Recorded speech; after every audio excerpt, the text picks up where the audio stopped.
प्रश्न संहृष्टो विप्राणा रोमहर्षणी प्रतिपूज्य वचस्तेषां प्रवक्तुमुपचक्रमे। एक शब्दार्थ। व्यास उवाच, व्यास ने कहा, इति इस प्रकार, संप्रश्न पूर्ण जिज्ञासा, संहृष्ट पूर्ण रूप से संतुष्ट, विप्राणाम वहां के मुनियों का, रोमहर्षणी रोमहर्षण के पुत्र उग्रश्रवा, प्रतिपूज्य उनको धन्यवाद देकर, वच शब्द, तेषाम उनके, प्रवक्तुम उन्हें उत्तर देने के लिए, उपचक्र में प्रयत्न किया। अनुवाद। रोमहर्षण के पुत्र उग्रश्रवात सूत गोस्वामी ने ब्राह्मणों के सम्यक प्रश्नों से पुनर्तः प्रसन्न होकर उन्हें धन्यवाद दिया और वे उत्तर देने का प्रयास करने लगे। तात्पर्य। नैमिषारण्य के मुनियों ने सूत गोस्वामी से 6 प्रश्न पूछे और अब वे एक एक करके उनका उत्तर दे रहे हैं। 1.2.2 सूत उवाच, यम प्रव्रजन्तमनुपेतं पेतकृत्यं द्वैपायनो विरहकातर आजुहाव पुत्रेति तन्मयतया तर्वोभिनेदु स्तम सर्वभूत हृदय मुनिमानतोस्मि। 2 शब्दार्थ। सूत उवाच, सूत गोस्वामी ने कहा, यम जिसको, प्रव्रजन्तम संन्यास लेते समय, अनुपेतम जनेऊ यज्ञोपवीत संस्कार किए बिना, अपेत संस्कार न करके, कृत्यम करनीय कर्तव्य, द्वैपायन व्यासदेव ने, विरह वियोग से, कातर भयभीत होकर, आजुहाव पुकारा, पुत्र इति हे पुत्र, तत्मयतया इस प्रकार लीन होकर, तर्व सारे वृक्षों ने, अभिनेदु उत्तर दिया, तम उसको, सर्व समस्त, भूत जीवों के, हृदयम हृदय, मुनिम मुनि को, अनत अस्मि नमस्कार करता हूँ। अनुवाद। श्री सूत गोस्वामी ने कहा, मैं उन महामुनि शुकदेव गोस्वामी को सादर नमस्कार करता हूँ जो सबों के हृदय में प्रवेश करने में समर्थ हैं। जब वे यज्ञोपवीत संस्कार अथवा उच्च जातियों द्वारा किए जाने वाले अनुष्ठानों को संपन्न किए बिना संन्यास ग्रहण करने चले गए तो उनके पिता व्यासदेव उनके वियोग के भय से आतुर होकर चिल्ला उठे, हे पुत्र। उस समय जो वैसी ही वियोग की भावना में लीन थे, केवल ऐसे वृक्षों ने शोकग्रस्त पिता के शब्दों का प्रतिध्वनि के रूप में उत्तर दिया। तात्पर्य। वर्ण तथा आश्रम प्रथा में अनुयायियों द्वारा पालन करने के लिए अनेक कर्तव्य निर्दिष्ट किए गए हैं। ऐसे कर्तव्यों में निर्देश है कि वेदों का अध्ययन करने वाले जिज्ञासु को प्रामाणिक गुरु के पास जाकर अपने को शिष्य के रूप में स्वीकार करने की प्रार्थना करनी होती है।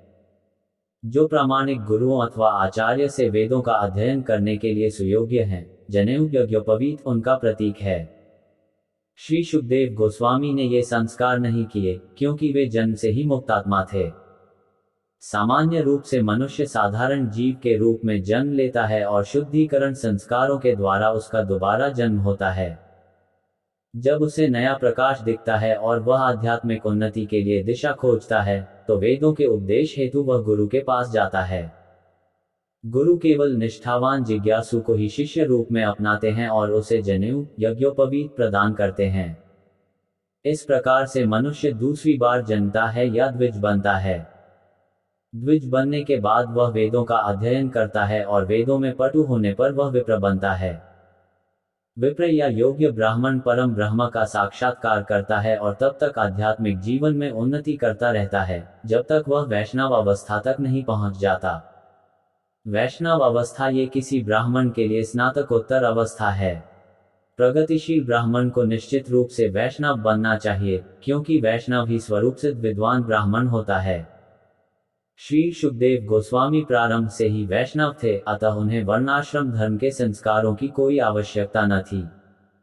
वर्णाश्रम धर्म का चरम लक्ष्य अपरिष्कृत मनुष्य को भगवान के शुद्ध भक्त या वैष्णव में बदलना है। अतः जो व्यक्ति उत्तम अधिकारी वैष्णव द्वारा स्वीकृत किए जाने पर वैष्णव बन जाता है, चाहे उसका जन्म या पूर्व कर्म कैसे भी रहे हों, उसे ब्राह्मण माना जाता है।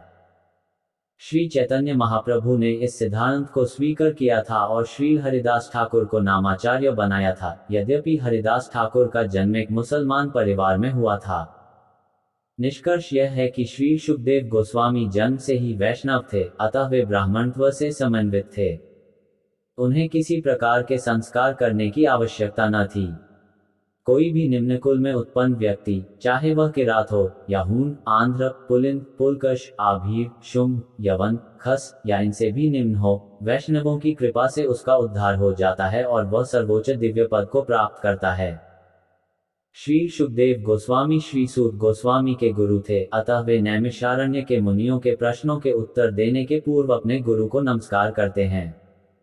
1.2.3 यह स्वानुभावम खिल श्रुति सार्मिक मध्यात्मदीपम तितितीर्षता तमोंधम संसारिणा करुण्या पुराण गुह्यम तम व्यास सुनुमुप्यामि गुरु मुनीनाम। 3 शब्दार्थ यह जो स्व अनुभवम आत्मा अनुभवी अखिल समस्त श्रुति वेदों का सारम सार निष्कर्ष एकमात्र अध्यात्म दिव्य दीपम दीपक अतिथितीर्षताम पार जाने की इच्छा से तम अंधम गहन अंधकार में भौतिक अस्तित्व संसारिणाम भौतिकतावादी मनुष्यों का करुण्या अहेतु की कृपा से कहा पुराण वेदों के पूरक ग्रंथ गुह्यम अत्यंत गोपनीय तम उन व्याससूनुम व्यासदेव के पुत्र को उपयामी नमस्कार करता हूँ गुरु को मुनीनाम मुनियों के अनुवाद मैं समस्त मुनियों के गुरु व्यासदेव के पुत्र सुखदेव को सादर नमस्कार करता हूँ, जिन्होंने संसार के गहन अंधकार में भागों को पार करने के लिए संघर्षशील उन निपट भौतिकतावादियों के प्रति अनुकंपा करके वैदिक ज्ञान के सार रूप इस परम गुह्य पुराण को स्वयं आत्मसात करने के बाद अनुभव द्वारा कह सुनाया।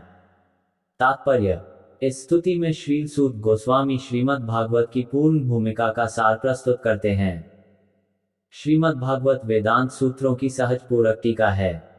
व्यासदेव ने वैदिक ज्ञान का सार प्रस्तुत करने के उद्देश्य से वेदांत सूत्र या ब्रह्म सूत्र का संकलन किया था। श्रीमद् भागवत इस सार का सहज भाष्य है। श्री सुखदेव गोस्वामी वेदांत सूत्र के पूर्ण रूप से अनुभूत पंडित थे, अतः उन्होंने इस टीका की स्वयं भी अनुभूति की थी। और जो अज्ञानता के सागर को पूरी तरह से पार करना चाहते हैं, ऐसे मोहग्रस्त भौतिकतावादी व्यक्तियों पर असीम कृपा करके उन्होंने इस गुह्य ज्ञान को प्रथम बार सुनाया।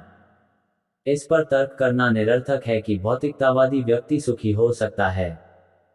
कोई भी भौतिकतावादी जीव, चाहे वह महान ब्रह्मा हो या कि क्षुद्र चींटी, सुखी नहीं रह सकता। प्रत्येक व्यक्ति सुख की स्थायी योजना बनाता है, किंतु वह प्रकृति के नियमों से परास्त हो जाता है। अतः भौतिकतावादी संसार ईश्वर की सृष्टि का सर्वाधिक अंधकारमय भाग कहलाता है। तथापि दुखी भौतिकतावादी व्यक्तियों के इससे निकलने की मात्र इच्छा करने से ही वे बाहर निकल सकते हैं। दुर्भाग्यवश वे इतने मूर्ख हैं कि बाहर निकलना चाहते ही नहीं। अतः उनकी तुलना उस ऊंट से की जाती है जिसे कटीली टहनियां पसंद हैं, क्योंकि रक्त से सनी टहनियों का स्वाद उसे अच्छा लगता है। वह ऐसा समझ नहीं पाता कि यह तो उसका अपना ही रक्त है, जो कांटों के द्वारा जीभ के कट जाने से निकलता है। इसी प्रकार भौतिकतावादी व्यक्ति को अपना खुद का रक्त मधु की तरह मीठा लगता है और वह अपनी ही भौतिक कृतियों से परेशान होने पर भी उन्हें छोड़ना नहीं चाहता। ऐसे भौतिकतावादी व्यक्ति कर्मी कहलाते हैं। ऐसे लाखों कर्मियों में से कुछ ही भौतिक व्यापार से उबकर इस भूल-भुलैया से निकल भागना चाहते हैं। ऐसे बुद्धिमान व्यक्ति ज्ञानी कहलाते हैं। वेदांत सूत्र ऐसे ही ज्ञानियों के लिए है।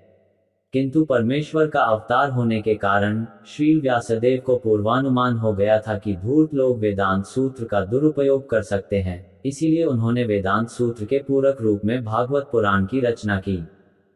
ये स्पष्ट कथन है कि यह भागवत ब्रह्म सूत्रों का मूल भाष्य है। श्री व्यासदेव ने अपने पुत्र श्री सुखदेव को भी भागवत का उपदेश दिया, जो पहले से अध्यात्म अवस्था को प्राप्त एक मुक्त पुरुष थे। श्री सुखदेव ने स्वयं इसकी अनुभूति की और तब इसका व्याख्यान किया। श्री सुखदेव की कृपा से भागवत वेदांत सूत्र उन सभी निष्ठावान लोगों के लिए सुलभ है जो भवसागर से उबरना चाहते हैं। श्रीमद् भागवत वेदांत सूत्र का अद्वितीय भाष्य है। श्रीपाद शंकराचार्य ने जानबूझकर इसे नहीं छुआ, क्योंकि उन्हें ज्ञात था कि इस सहज टीका को मात देना उनके लिए कठिन होगा। उन्होंने शारीरक भाष्य लिखा और उनके तथाकथित अनुयायियों ने भागवत को नवीन कृति कहकर इसका तिरस्कार किया। भागवत के विरुद्ध मायावाद संप्रदाय द्वारा ऐसे प्रचार से किसी को भ्रमित नहीं होना चाहिए।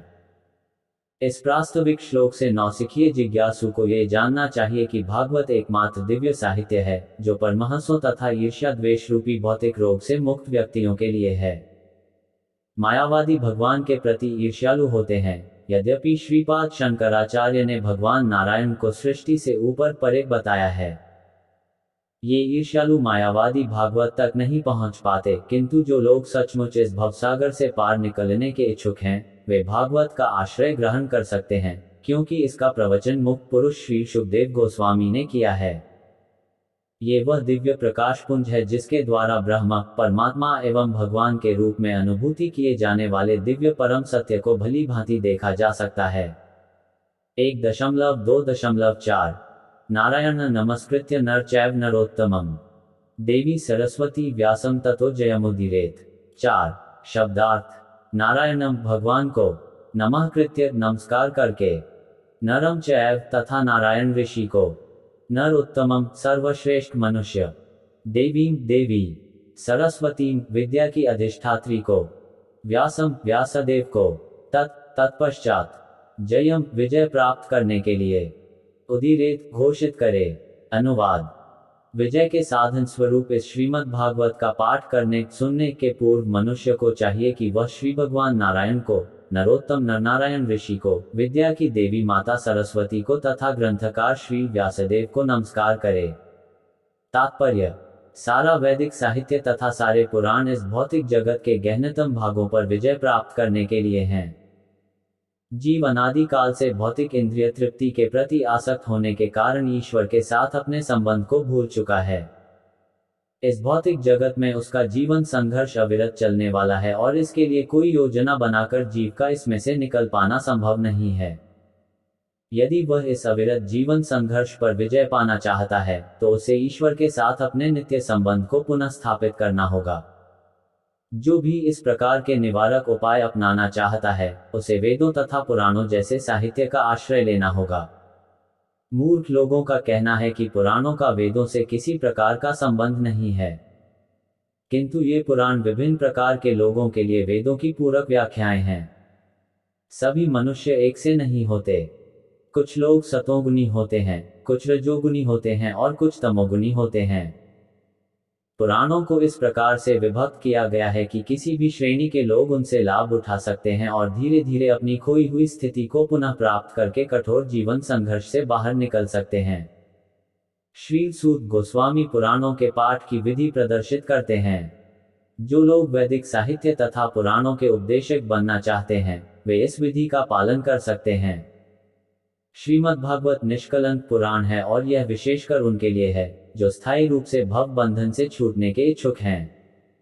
1.2.5 मुने साधु पृष्ठो भवद्भिर्लोकमग्लम् यत्कृत कृष्ण संप्रश्नो येनात्मा सुप्रसीदति।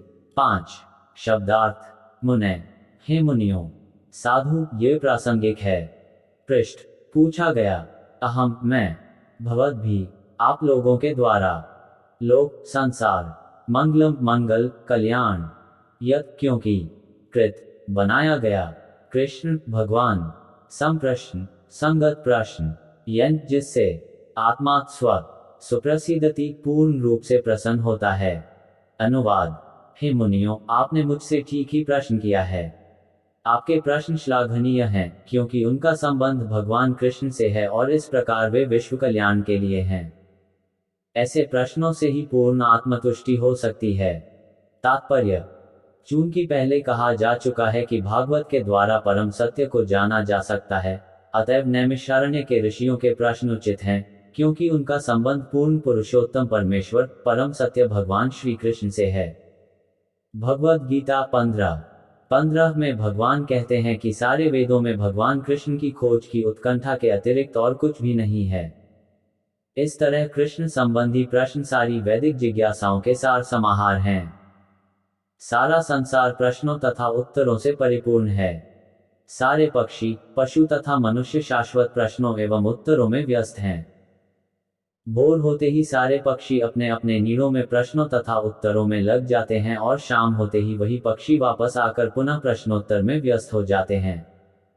मनुष्य भी जब तक प्रगाढ़ निद्रा में सो नहीं जाता, प्रश्नोत्तर में व्यस्त रहता है। व्यापारी बाजारों में प्रश्नोत्तर में लगे रहते हैं और इसी प्रकार न्यायालय में वकील तथा विद्यालयों एवं महाविद्यालयों में विद्यार्थी भी व्यस्त रहते हैं। सांसद भी संसद में प्रश्नोत्तर में ही लगे होते हैं और राजनीतिज्ञ तथा प्रेस प्रतिनिधि भी प्रश्नोत्तर में मशगूल दिखते हैं। यद्यपि ये लोग जीवन भर ऐसे प्रश्न तथा उत्तर करते रहते हैं, किंतु रंच मात्र तुष्ट नहीं हो पाते। आत्मा की तुष्टि तो केवल कृष्ण विषय प्रश्नोत्तरों से ही हो सकती है।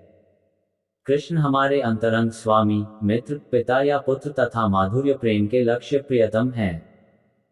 कृष्ण को भूलकर हमने प्रश्नों तथा उत्तरों के अनेक विषय बना लिए हैं, किंतु इनमें से किसी से भी हमें पूर्ण तुष्टि नहीं हो पाती। कृष्ण के अतिरिक्त सारी वस्तुएं क्षणिक तुष्टि प्रदान करने वाली हैं, अतः यदि हम पूर्ण तुष्टि चाहते हैं तो हमें कृष्ण विषय प्रश्नों तथा उत्तरों को ग्रहण करना होगा। बिना प्रश्न किए या उत्तर दिए हम क्षण भर भी जीवित नहीं रह सकते। चूंकि श्रीमद्भागवत कृष्ण विषय प्रश्नों तथा उत्तरों को बताने वाला ग्रंथ है, अतएव हम इस दिव्य साहित्य के पठन तथा श्रवण मात्र से परम तुष्टि प्राप्त कर सकते हैं। मनुष्य को चाहिए कि श्रीमद्भागवत को समझकर समस्त सामाजिक, राजनीतिक या धार्मिक विषयों से संबद्ध समस्याओं का हल खोज निकाले। श्रीमद्भागवत तथा कृष्ण समस्त वस्तुओं के सार हैं। 1.2.6 स वै पुंसा परो धर्मो यतो भक्तिर्धोक्षजे अहेतुक्य प्रतिहता ययात्मा सुप्रसिद्धति। 6 शब्दार्थ। स वह, वै निश्चय ही, पुंसाम मनुष्यों के लिए, पर दिव्य, धर्म वृत्ति, यत जिससे, भक्ति भक्ति, अधोक्षजे अध्यात्म के प्रति, अहेतुकी अकारण, अप्रतिहता अखंड, यया जिससे, आत्मा आत्मा, सुप्रसिद्धति पूर्ण रूप से प्रसन्न होता है। अनुवाद। संपूर्ण मानवता के लिए परम वृत्ति धर्म वही है जिसके द्वारा सारे मनुष्य दिव्य भगवान की प्रेमा भक्ति प्राप्त कर सकें। ऐसी भक्ति अकारण तथा अखंड होनी चाहिए जिससे आत्मा पूर्ण रूप से तुष्ट हो सके। तात्पर्य। इस कथन के द्वारा श्री सूत गोस्वामी नैमिषारण्य के ऋषियों के प्रथम प्रश्न का उत्तर देते हैं। ऋषियों ने सूत जी से अनुरोध किया था कि वे समस्त प्रामाणिक शास्त्रों का सार प्रस्तुत करें, जिससे पतितात्माएं या जनसामान्य उसे सरलता से ग्रहण कर सके। वेदों में मनुष्य के लिए दो प्रकार की वृत्तियां बताई गई हैं। एक प्रवृत्ति मार्ग या इंद्रिय भोग का मार्ग कहलाती है और दूसरी निवृत्ति मार्ग या त्याग का मार्ग कहलाती है। भोग का मार्ग निकृष्ट है और परम कारण के हेतु निवृत्ति का मार्ग श्रेष्ठ है। जीव का भौतिक जीवन एक प्रकार से वास्तविक जीवन की रुग्ण अवस्था है। वास्तविक जीवन तो ब्रह्मभूत अवस्था अर्थात आध्यात्मिक अस्तित्व है, जहां जीवन सनातन, आनंदमय तथा ज्ञान से परिपूर्ण है।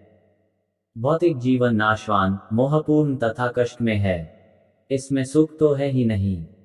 यहाँ केवल कष्टों से छुटकारा पाने का व्यर्थ प्रयास मात्र है और कष्टों का क्षणिक नाश मिथ्या ही सुख कहलाता है। अतः बढ़ते जाने वाले भौतिक भोग का मार्ग नाशवान, कष्टमय तथा मोहपूर्ण होने के कारण निकृष्ट है। किंतु भगवत भक्ति श्रेष्ठ धर्म कहलाती है, क्योंकि वह मनुष्य को सनातन, आनंदमय एवं ज्ञान से परिपूर्ण जीवन की ओर अग्रसर करती है। जब इसमें निकृष्ट गुण मिल जाते हैं तो ये कभी कभी दूषित हो जाती है। उदाहरणार्थ, भौतिक लाभ के लिए की गई भक्तिमय सेवा प्रगतिशील निवृत्ति मार्ग में बाधक है। इस रुग्ण जीवन को भोगने की अपेक्षा संन्यास या सर्वत्याग श्रेष्ठतर वृत्ति है। ऐसे भोग से केवल रोग के लक्षण बढ़ते हैं और उसकी अवधि भी बढ़ जाती है। अतः भगवत भक्ति शुद्ध होनी चाहिए, अर्थात उसमें भौतिक सुखोपभोग की रंच मात्र कामना नहीं रहनी चाहिए। अतः मनुष्य को चाहिए कि वृथा की कामना, सकौम कर्म तथा दार्शनिक तर्क वितर्क से रहित भगवत भक्ति रूपी उच्च कोटि की वृत्ति को स्वीकार करे। इसी से उनकी सेवा में शाश्वत संतोष प्राप्त होगा। हमने जानबूझकर धर्म को वृत्ति कहा है, क्योंकि धर्म शब्द का मूल अर्थ है वह जो किसी के अस्तित्व को संभाले रखता है। जीव के अस्तित्व इसी बात पर निर्भर है कि वह अपने कार्यों को भगवान कृष्ण के साथ अपने सनातन संबंध में समन्वित करे। कृष्ण समस्त जीवों के मध्यवर्ती घुरी हैं और वे अन्य समस्त जीवों अथवा शाश्वत रूपों में सर्वाकर्षक व्यक्तित्व हैं। प्रत्येक एवं समस्त जीवों का दिव्य जगत में एक शाश्वत रूप होता है और कृष्ण उन सबों के लिए परम आकर्षक हैं। कृष्ण परम पूर्ण हैं और अन्य सभी उनके अंश प्रत्यंश हैं। इनमें सेवक तथा सेव्य का संबंध है। ये दिव्य है और हमारे भौतिक अनुभव से सर्वथा भिन्न है। ये सेवक सेव्य भाव घनिष्ठता का सर्वाधिक अनुकूल रूप है। जैसे जैसे भक्तिमय सेवा की प्रगति होगी, मनुष्य को इसका अनुभव होगा। हर व्यक्ति को इस भौतिक अस्तित्व की बद्ध अवस्था में भी भगवान की दिव्य प्रेमा भक्ति करनी चाहिए। इससे मनुष्य को क्रमशः वास्तविक जीवन का संकेत प्राप्त हो सकेगा और पूर्ण तुष्टि का आनंद मिलेगा। 1.2.7 वासुदेवे भगवती भक्ति योग प्रयोजित जनयत्याशु वैराग्यम ज्ञान च यदहेतुकम। 7 शब्दार्थ वासुदेवे कृष्ण के प्रति, भगवती भगवान के प्रति, भक्ति योग भक्ति संबंध, प्रयोजित व्यवहृत, जनयति उत्पन्न करता है, आशु तुरंत ही, वैराग्यम वैराग्य विरक्ति, ज्ञानम ज्ञान, च तथा, यत जो, अहेतुकम अकारण। अनुवाद भगवान श्री कृष्ण की भक्ति करने से मनुष्य तुरंत ही अहेतुक ज्ञान तथा संसार से वैराग्य प्राप्त कर लेता है। तात्पर्य भगवान कृष्ण की भक्तिमय सेवा को जो लोग भौतिक भावात्मक व्यापार की भांति मानते हैं, वे ये तर्क कर सकते हैं कि शास्त्रों में तो यज्ञ, दान, तपस्या, ज्ञान, योग तथा इसी प्रकार की दिव्य साक्षात्कार की विधियों की संस्तुति की गई है। उनके मतानुसार भक्ति अर्थात भगवान की भक्तिमय सेवा तो उन लोगों के लिए है जो उच्च कोटि के कर्म नहीं कर पाते। सामान्यतः ये कहा जाता है कि भक्ति उपासना पद्धति तो शूद्रों, वैश्यों तथा अल्पबुद्धिमान स्त्री वर्ग के लिए है, किंतु ये वास्तविक तथ्य नहीं है। भक्ति मार्ग समस्त दिव्य कर्मों में सर्वोपरि है। फलत यह उत्कृष्ट होने के साथ ही साथ सरल भी है। यह उन शुद्ध भक्तों के लिए उत्कृष्ट है जो परमेश्वर से संपर्क स्थापित करना चाहते हैं, और यह उन नवदीक्षितों के लिए सुगम है जो भक्ति रूपी घर की दहलीज पर हैं। पूर्ण पुरुषोत्तम भगवान श्री कृष्ण का सान्निध्य प्राप्त करना एक महान विज्ञान है, और यह सब जीवों के लिए खुला हुआ है, जिसमें शूद्र, वैश्य, स्त्रियां तथा शूद्र से भी निम्न कुल में उत्पन्न लोग सम्मिलित हैं, तो फिर गुण संपन्न ब्राह्मणों तथा महान स्वरूप सिद्ध राजाओं जैसे उच्च कोटि के लोगों के विषय में कहना ही है।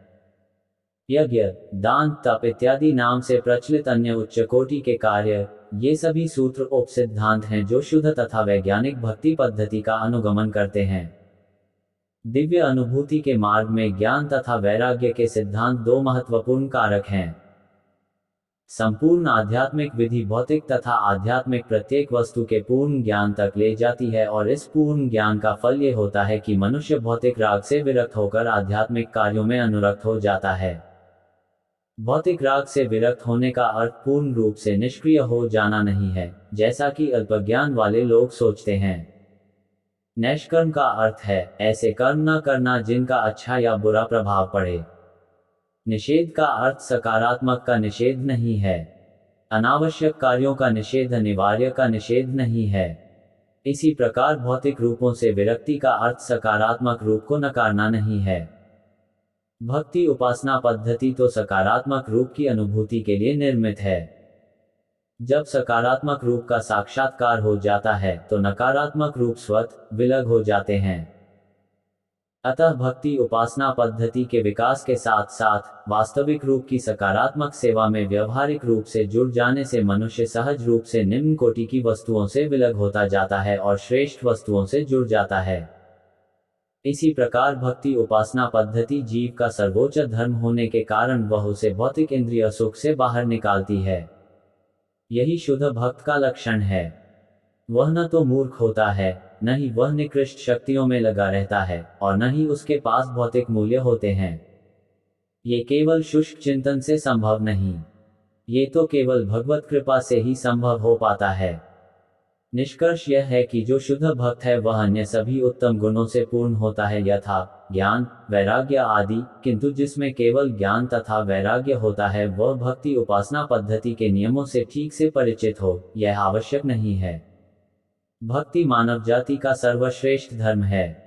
1.2.8 धर्मः स्वनुष्ठित पुंसा विश्वक्सेन कथासु यः नोत्पादेत यदि रति श्रमैः केवलम्।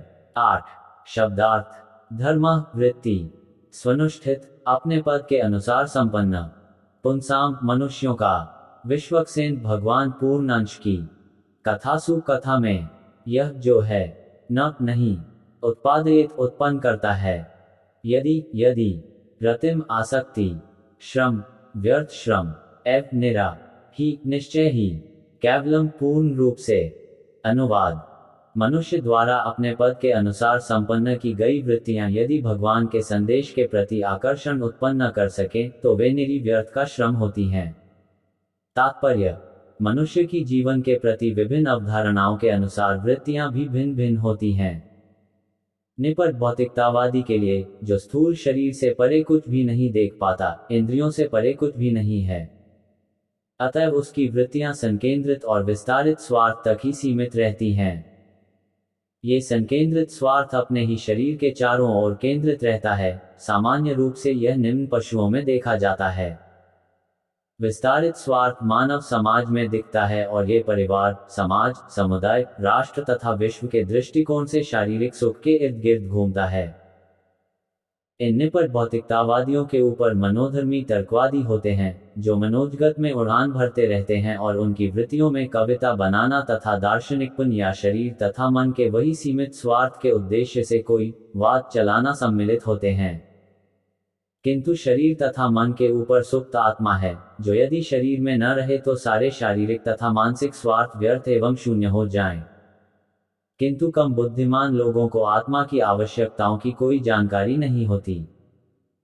चूंकि मूर्ख लोगों को न तो आत्मा की कोई जानकारी होती है और न इसकी ही कि वह शरीर तथा मन के विचार क्षेत्र से किस तरह परे है, फलस्वरूप वे अपनी अपनी वृत्तियों से संतुष्ट नहीं रहते। यहाँ पर आत्मा संतुष्टि का प्रश्न उठाया गया है। आत्मा स्थूल शरीर तथा सूक्ष्म मन से परे है। वह शरीर तथा मन का एक सशक्त सक्रिय तत्व है। सुप्त आत्मा की आवश्यकता को जाने बिना केवल शरीर तथा मन को तुष्ट करके कोई सुखी नहीं रह सकता। शरीर तथा मन तो आत्मा के व्यर्थ के बाह्य आवरण मात्र हैं। आत्मा की आवश्यकताएं पूरी होनी ही चाहिए। केवल पंछी के पिंजरे की सफाई करके पंछी को प्रसन्न नहीं किया जा सकता। मनुष्य को इस पंछी की खुद की आवश्यकताएं जाननी चाहिए। आत्मा की आवश्यकता यह है कि वह भौतिक बंधन के संकुचित क्षेत्र से बाहर निकलना चाहता है और पूर्ण स्वतंत्रता की अपनी इच्छा को पूरा करना चाहता है। वह इस विशालतर ब्रह्मांड की आच्छादित दीवालों के बाहर जाना चाहता है। वह स्वतंत्र प्रकाश तथा आत्मा का दर्शन करना चाहता है। उसे पूरी स्वतंत्रता तब प्राप्त होती है जब वह पूर्ण आत्मा भगवान को मिलता है। प्रत्येक प्राणी में ईश्वर के प्रति प्रसुप्त स्नेह रहता है। आध्यात्मिक जीवन का प्राकट्य स्थूल शरीर तथा मन के माध्यम से स्थूल तथा सूक्ष्म पदार्थ के प्रति विकृत प्रेम के रूप में होता है। अतएव हमें उन वृत्तियों धर्म में लगना होता है जिनसे हमारी दैवी चेतना जगे। ऐसा परमेश्वर की दिव्य लीलाओं के श्रवण एवं कीर्तन द्वारा ही संभव है और ऐसी कोई भी वृत्ति जो मनुष्य को परमेश्वर के दिव्य संदेश का श्रवण तथा कीर्तन करने में अनुरक्त नहीं करती है, यहाँ पर ऐसी वृत्ति को समय का अपव्यय बताया गया है। ऐसा इसलिए है कि अन्य वृत्तियां चाहे वे किसी भी वाद के रूप में हो, आत्मा को मुक्ति नहीं दिला सकती। यहाँ तक कि मोक्षकामियों के कर्म भी व्यर्थ माने जाते हैं, क्योंकि वे समस्त स्वतंत्रताओं के मूल स्रोत को नहीं जान पाते। निपट भौतिकतावादी व्यवहारिक रूप से देख सकता है कि उसका भौतिक लाभ काल तथा स्थल से बंधा है, चाहे वह इस लोक में हो या अन्यत्र। यदि वह स्वर्गलोक में भी चला जाए तो उसकी लालायित आत्मा को वहां भी स्थायी वास नहीं मिलेगा।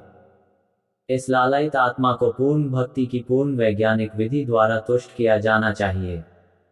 1.2.9 धर्मस्य ह्यापवर्ग्यस्य नार्थोऽर्थायोपकल्पते नार्थस्य धर्मैकान्तस्य कामो लाभाय ही स्मृत। 9 शब्दार्थ धर्मस्य वृत्ति का, ही निश्चय ही, अपवर्ग्यस्य अंतिम मोक्ष का, न नहीं, अर्थ अंत लक्ष्य, अर्थात भौतिक लाभ के लिए, उपकल्पते साधन के हेतु, न तो, अर्थस्य भौतिक लाभ का, धर्मैकान्तस्य धर्म में लगे हुए के लिए, काम इंद्रिय तृप्ति के, लाभाय लाभ हेतु, ही सही सही, स्मृत ऋषियों द्वारा बताया गया है। अनुवाद समस्त वृत्तिपरक कार्य निश्चय ही परम मोक्ष के निमित्त होते हैं। उन्हें कभी भौतिक लाभ के लिए संपन्न नहीं किया जाना चाहिए। इससे भी आगे ऋषियों के अनुसार जो लोग परम वृत्ति धर्म में लगे हैं, उन्हें चाहिए कि इंद्रिय तृप्ति के संवर्धन हेतु भौतिक लाभ का उपयोग कदापि नहीं करना चाहिए।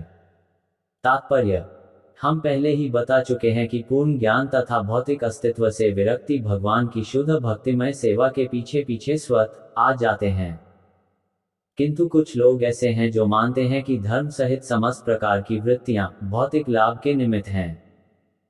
संसार के किसी भी भाग में किसी भी साधारण व्यक्ति की सामान्य प्रवृत्ति यही होती है कि धार्मिक या अन्य वृत्ति के बदले कोई न कोई भौतिक लाभ प्राप्त हो। यहाँ तक कि वैदिक साहित्य में भी समस्त धार्मिक कृत्यों के लिए भौतिक लाभ का प्रलोभन दिया गया है और अधिकांश लोग ऐसे धार्मिकता के प्रलोभनों अथवा आशीर्वादों के प्रति आकृष्ट होते हैं। तो फिर ऐसे तथाकथित धार्मिक लोग भौतिक लाभों के प्रति क्यों आकृष्ट होते हैं? क्योंकि भौतिक लाभ से इच्छाओं की पूर्ति हो सकती है और इच्छाओं की पूर्ति से इंद्रिय तुष्टि होती है। वृत्तियों के इस चक्र में तथाकथित धार्मिकता भी आती है, जिसके बाद भौतिक लाभ और भौतिक लाभ के बाद इच्छा पूर्ति होती है। इंद्रिय तृप्ति पूरी तरह से व्यस्त समस्त प्रकार के व्यक्तियों का सामान्य मार्ग है। किंतु श्रीमद् भागवत के निर्णय अनुसार इस श्लोक में सूत गोस्वामी के कथन द्वारा इसका निषेध किया गया है। मनुष्य को चाहिए कि केवल भौतिक लाभ के लिए ही कोई वृत्ति न अपनाए, न ही भौतिक लाभ का उपयोग इंद्रिय तृप्ति के लिए किया जाए। भौतिक लाभ का सदुपयोग किस प्रकार किया जा सकता है, इसका वर्णन आगे हुआ है। 1.2.10 कामस्य नेन्द्रिय प्रीतिर्लाभो जीवेत यावता जीवस्य तत्व जिज्ञासा नार्थो यश्चै कर्म भी। 10 शब्दार्थ। कामस्य इच्छाओं का, न नहीं, इंद्रिय इंद्रियों की, प्रीति तुष्टि, लाभ लाभ, जीवेत आत्मसंरक्षण, यावता जितना, जीवस्य जीव का, तत्व परम सत्य की, जिज्ञासा पूछताछ उत्कंठा, न नहीं, अर्थ अंत लक्ष्य, यह चय अन्य जो भी, कर्म भी, वृत्तियों के द्वारा। अनुवाद। जीवन की इच्छाएं इंद्रिय तृप्ति की ओर लक्षित नहीं होनी चाहिए। मनुष्य को केवल स्वस्थ जीवन की या आत्म संरक्षण की कामना करनी चाहिए, क्योंकि मानव तो परम सत्य के विषय में जिज्ञासा करने के निमित्त बना है। मनुष्य की वृत्तियों का इसके अतिरिक्त अन्य कोई लक्ष्य नहीं होना चाहिए। तात्पर्य। पूर्ण रूप से मोहग्रस्त भौतिक सभ्यता गलत तरीके से इंद्रिय तृप्ति की इच्छापूर्ति की दिशा में अग्रसर है। ऐसी सभ्यता में जीवन के सभी क्षेत्रों में इंद्रिय तृप्ति ही चरम लक्ष्य होता है। चाहे राजनीति हो या कि समाज सेवा, परोपकार, परहितवाद या धर्म, यहाँ तक कि मोक्ष में भी वही इंद्रिय तृप्ति के रंग की प्रधानता बढ़ती ही जा रही है। राजनीतिक क्षेत्र में लोगों के नेता अपनी अपनी इंद्रिय तृप्ति के लिए परस्पर झगड़ते हैं। मतदाता भी नेताओं को तभी मानते हैं जब वे उनकी इंद्रिय तृप्ति कराने का वचन देते हैं। जब मतदाता अपनी इंद्रिय तृप्ति में असंतुष्ट हो जाते हैं, तब वे नेता को पदच्युत करा देते हैं। नेताओं द्वारा मतदाताओं की इंद्रियों की तुष्टि न करके उन्हें सदैव निराश करना पड़ता है। अन्य क्षेत्रों में भी ये लागू होता है। कोई भी जीवन की समस्याओं के प्रति गंभीर नहीं है। यहाँ तक कि परम सत्य से तदाकार होने के इच्छुक पदगामी मुमुक्षु भी इंद्रिय तृप्ति के लिए आध्यात्मिक हत्या करने तक को उद्यत रहते हैं। किंतु भागवत का कथन है कि मनुष्य को इंद्रिय तृप्ति के लिए नहीं जीना चाहिए। इंद्रियों की तुष्टि वहीं तक की जाए जहां तक आत्म संरक्षण हेतु आवश्यकता हो, इंद्रिय तृप्ति के लिए नहीं। चूंकि शरीर इंद्रियों से बना है और ये इंद्रियां कुछ न कुछ तुष्टि चाहती हैं, अतः ऐसी इंद्रियों की तुष्टि के लिए कुछ विधि विधान बनाए गए हैं। किंतु इंद्रियां अनियंत्रित भोग के लिए नहीं हैं। उदाहरणार्थ, विवाह यानी स्त्री तथा पुरुष की युति संतानोत्पत्ति के लिए आवश्यक है, किंतु यह इंद्रिय भोग के लिए नहीं होता। स्वेच्छ निरोध के अभाव में परिवार नियोजन के लिए प्रचार करना पड़ता है, किंतु मूर्ख लोग यह नहीं जानते हैं कि परम सत्य की खोज में लगते ही स्वतः परिवार नियोजन हो जाता है। परम सत्य की खोज करने वाले कभी भी अनावश्यक इंद्रिय तृप्ति के प्रति आकृष्ट नहीं होते, क्योंकि परम सत्य की खोज के कार्य में वे पूरी तरह व्यस्त रहते हैं। अतएव जीवन के प्रत्येक क्षेत्र में परम सत्य की खोज को ही चरम लक्ष्य बनाना चाहिए। इससे मनुष्य सुखी होगा, क्योंकि वह तरह तरह की इंद्रिय तृप्ति में कम लिप्त होगा। और वह परम सत्य क्या है, इसकी व्याख्या आगे की गई है। 1.2.11 वदन्ति तत्तत्त्वविदस्तत्त्वं यज्ञानमद्वयम् भ्रमेति परमात्मेति भगवानिति शब्दते। 11 शब्दार्थ। वदन्ति वे कहते हैं, तत्व तत्वविद विद्वान लोग, तत्वम परम सत्य को, यत् जो ज्ञानम ज्ञान, अद्वयम अद्वैत, ब्रह्म इति ब्रह्म नाम से जाना जाने वाला, परमात्मा इति परमात्मा नाम से जाना जाने वाला, भगवान इति भगवान नाम से जाना जाने वाला, शब्दते कहलाने वाले हैं। अनुवाद: परम सत्य को जानने वाले विद्वान अध्यात्मवादी तत्वविद इस अद्वय तत्व को ब्रह्म, परमात्मा या भगवान के नाम से पुकारते हैं। तात्पर्य: परम सत्य ज्ञाता तथा ज्ञेय दोनों हैं और इनमें कोई गुणात्मक भेद नहीं है। अतः ब्रह्म, परमात्मा तथा भगवान गुणात्मक रूप से एक ही हैं। इसी को उपनिषदों के जिज्ञासु निर्विशेष ब्रह्म के रूप में, हिरण्यगर्भ या योगी जन अंतर्यामी परमात्मा के रूप में तथा भक्तगण भगवान के रूप में अनुभव करते हैं। दूसरे शब्दों में, भगवान अर्थात परमेश्वर का स्वरूप परम सत्य का अंतिम शब्द है। परमात्मा भगवान का आंशिक स्वरूप है और निर्विशेष ब्रह्म भगवान का वैसा ही तेज है, जैसे कि सूर्य की किरणें सूर्यदेव के लिए हैं। कभी कभी उपर्युक्त दोनों विचारधाराओं के अल्पज्ञ जिज्ञासु अपनी अपनी अनुभूति के पक्ष में तर्क करते हैं, किंतु जो लोग परम सत्य के वास्तविक दृष्टा हैं, वे अच्छी प्रकार जानते हैं कि एक ही परम सत्य के ये तीन लक्षण भिन्न भिन्न दृष्टिकोणों से भिन्न भिन्न दिखते हैं। जैसा कि भागवत के प्रथम अध्याय के प्रथम श्लोक में कहा गया है, परम सत्य परम पूर्ण, सर्वज्ञ तथा सापेक्षता के मोह से सर्वथा मुक्त हैं। इस सापेक्ष जगत में ज्ञाता ज्ञेय से भिन्न होता है, किंतु परम सत्य में ज्ञाता और ज्ञेय एक ही होते हैं। सापेक्ष जगत में ज्ञाता जीवंत आत्मा या पराशक्ति है, जबकि ज्ञेय निष्क्रिय पदार्थ या अपराशक्ति के रूप में होता है। अतः यहाँ परा तथा अपराशक्ति का द्वैत है, किंतु निरपेक्ष जगत में ज्ञाता तथा ज्ञेय दोनों एक ही पराशक्ति के होते हैं। परम शक्तिमान की तीन प्रकार की शक्तियां होती हैं। शक्ति तथा शक्तिमान में कोई अंतर नहीं होता, लेकिन शक्तियों की गुणवत्ता में अंतर होता है। परम जगत तथा जीवात्माएं एक ही पराशक्ति से बने हैं, लेकिन ये भौतिक जगत अपराशक्ति है। जीव अपराशक्ति के संपर्क में रहने से मोहग्रस्त हो जाता है और यह सोचता है कि वह अपराशक्ति से संबंधित है। अतः भौतिक जगत में सापेक्षता का भाव है, किंतु परम पूर्ण में ज्ञाता तथा ज्ञेय में अंतर नहीं होता और प्रत्येक वस्तु पूर्ण परम होती है। 1.2.12 तच्छ्रद्धाना मुनयो ज्ञानवैराग्ययुक्तया पश्यन्त्यात्मनि चात्मान भक्त्या श्रुतगृहीतया। 12 शब्दार्थ: तत् वह, श्रद्धाना गंभीर जिज्ञासु, मुने मुनिगण, ज्ञान ज्ञान, वैराग्य वैराग्य, युक्तयात से समन्वित, पश्यन्ति देखते हैं, आत्मनि अपने में, च तथा आत्मानम परमात्मा को, भक्त्या भक्ति से, श्रुत वेद से, गृहीतया भली भांति ग्रहण किया गया। अनुवाद: ज्ञान तथा वैराग्य से समन्वित गंभीर जिज्ञासु या मुनि, वेदांत श्रुति के श्रवण से ग्रहण की हुई भक्ति द्वारा परम सत्य की अनुभूति करता है। तात्पर्य: भगवान वासुदेव जो परम सत्य की पूर्ण अभिव्यक्ति के समान हैं, उनकी भक्तिमय सेवा की प्रक्रिया से परम सत्य की अनुभूति होती है। ब्रह्म उनका दिव्य शारीरिक तेज है और परमात्मा उनका आंशिक स्वरूप है। फलत ब्रह्म या परमात्मा की अनुभूति परम सत्य की आंशिक अनुभूति मात्र है। मनुष्य चार प्रकार के होते हैं: कर्मी, ज्ञानी, योगी तथा भक्त। कर्मी भौतिकतावादी होते हैं, किंतु शेष तीन अध्यात्मवादी होते हैं।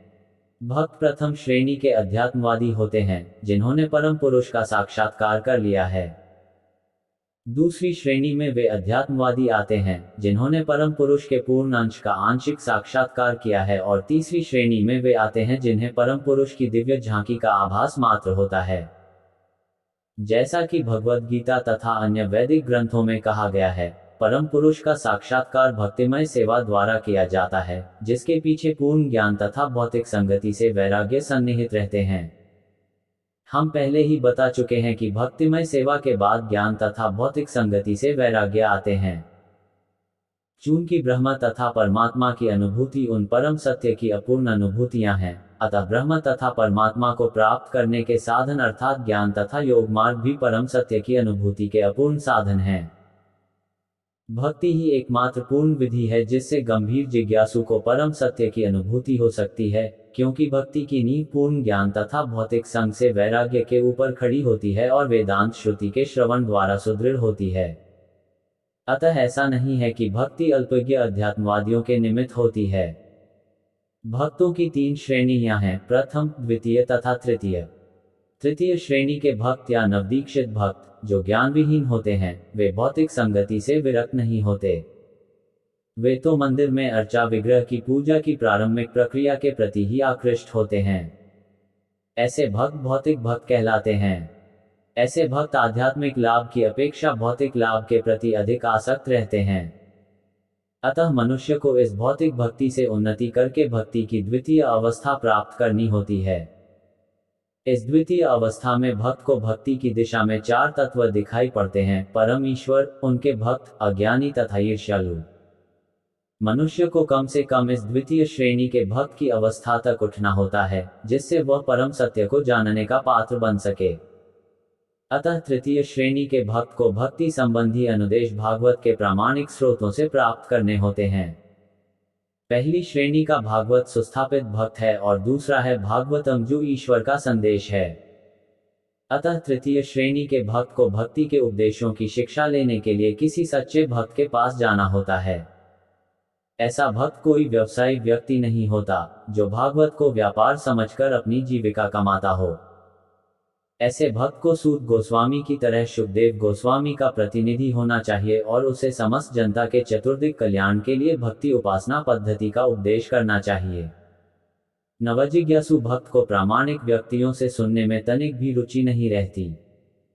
ऐसा नवजिज्ञासु भक्त अपनी इंद्रिय तृप्ति के हेतु किसी व्यावसायिक व्यक्ति से सुनने का दिखावा करता है।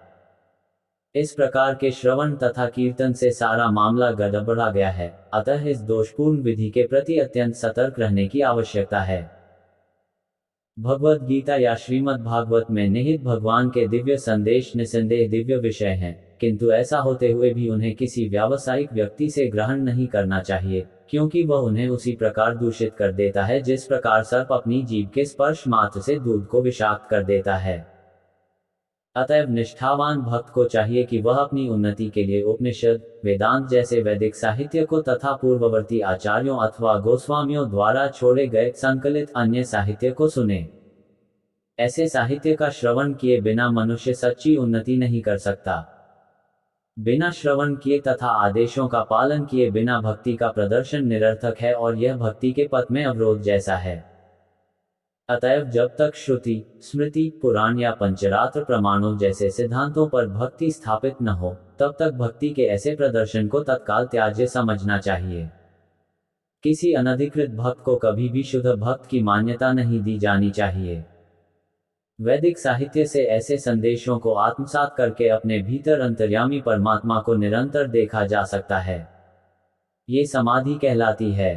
1.2.13 अतः पुंभिर्द्विज श्रेष्ठा वर्णाश्रम विभागश स्वनुष्ठितस्य धर्मस्य संसिद्धिर्हरितोषणम। 13 शब्दार्थ। अतएव पुंभी मनुष्य द्वारा, द्विज श्रेष्ठा हे द्विजों में श्रेष्ठ, वर्ण आश्रम 4 वर्णों तथा जीवन के 4 आश्रमों के विभागश विभाजन से, स्वनुष्ठितस्य अपने कर्तव्यों का, धर्मस्य वृत्तिपरक, संसिद्धि सर्वोच्च सिद्धि, हरि भगवान को, तोषणम तुष्ट या प्रसन्न करना। अनुवाद। अतः हे द्विज श्रेष्ठ, निष्कर्ष ये निकलता है कि वर्णाश्रम धर्म के अनुसार अपने कर्तव्यों को पूरा करने से जो परम सिद्धि प्राप्त हो सकती है, वह है भगवान को प्रसन्न करना। तात्पर्य, सारे विश्व भर में मानव समाज 4 वर्णों तथा 4 आश्रमों में विभक्त है। 4 वर्ण हैं, बुद्धिमान वर्ग, योद्धा वर्ग, उत्पादक वर्ग तथा श्रमिक वर्ग। ये वर्ण अपने कर्म तथा गुण के अनुसार विभाजित किए गए हैं, जन्म के अनुसार नहीं। फिर जीवन के 4 आश्रम भी हैं। इनके नाम हैं विद्यार्थी जीवन, गृहस्थ जीवन, वानप्रस्थ तथा भक्त जीवन। मानव समाज का परम हित इसी में है कि जीवन इसी तरह ही विभाजित हो, अन्यथा कोई भी सामाजिक संस्था स्वस्थ विकास नहीं कर सकती। इनमें से जीवन के प्रत्येक विभाग का लक्ष्य परम सत्ता भगवान को प्रसन्न करना है। मानव समाज के इस संस्थागत कार्य को वर्णाश्रम धर्म के रूप में जाना जाता है, जो सुसंस्कृत जीवन के लिए अत्यंत स्वाभाविक है। वर्णाश्रम धर्म का निर्माण इसलिए किया गया है कि परम सत्य की अनुभूति हो सके। इसका निर्माण एक विभाग का दूसरे पर कृत्रिम आधिपत्य के लिए नहीं किया गया है। जब इंद्रिय तृप्ति की अत्यधिक आसक्ति के कारण जीवन का लक्ष्य अर्थात परम सत्य का साक्षात्कार चूक जाता है, तब जैसा कि पहले कहा जा चुका है, स्वार्थी लोगों द्वारा वर्णाश्रम धर्म का उपयोग कमजोर वर्ग पर कृत्रिम आधिपत्य दिखाने के लिए किया जाता है। कलियुग में अर्थात कलह प्रधान युग में ये कृत्रिम आधिपत्य पहले से चालू है, किंतु जो लोग सयाने हैं वे जानते हैं कि वर्ण तथा आश्रम विभाग सहज सामाजिक व्यवहार तथा उच्च विचारयुक्त आत्म साक्षात्कार के लिए है, अन्य किसी प्रयोजन के लिए नहीं। यहाँ पर भागवत का कथन है कि जीवन का सर्वोच्च लक्ष्य या वर्णाश्रम धर्म की चरम सिद्धि यह है कि हम सब मिलकर परमेश्वर को प्रसन्न रखें।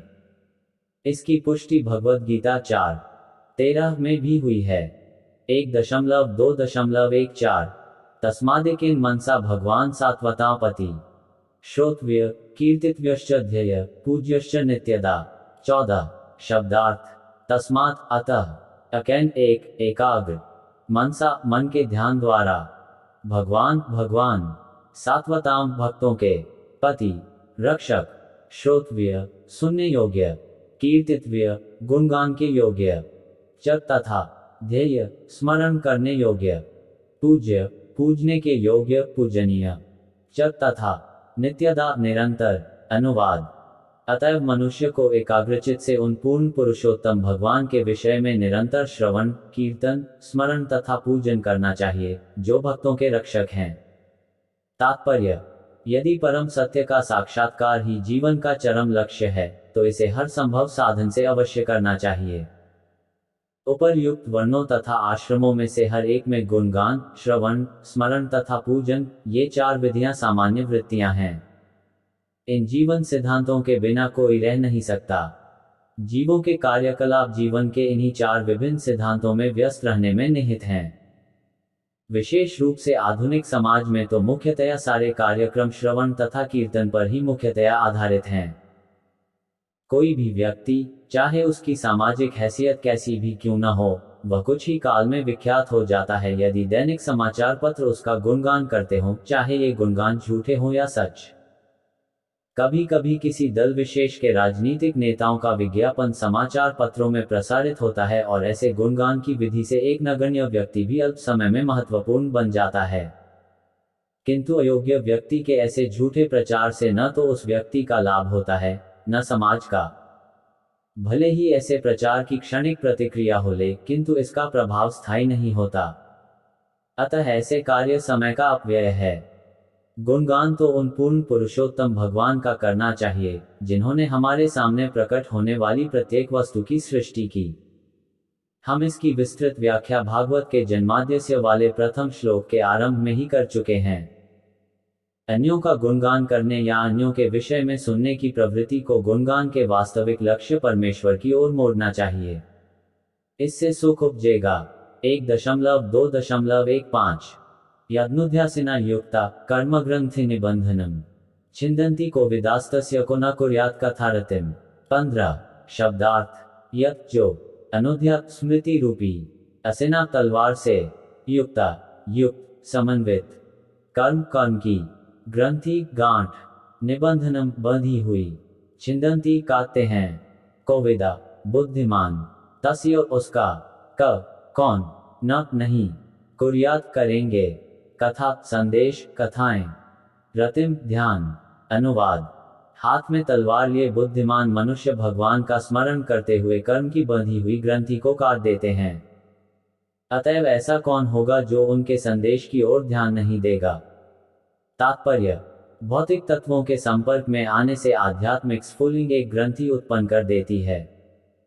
अतः जो कर्म के घात प्रतिघात से मुक्त होने का इच्छुक होता है, उसे इस ग्रंथि को काटना होता है। मुक्ति का अर्थ है कर्म के चक्र से छूटना। जो व्यक्ति निरंतर भगवान की दिव्य लीलाओं का स्मरण करता है, उसे स्वतः यह मुक्ति मिल जाती है।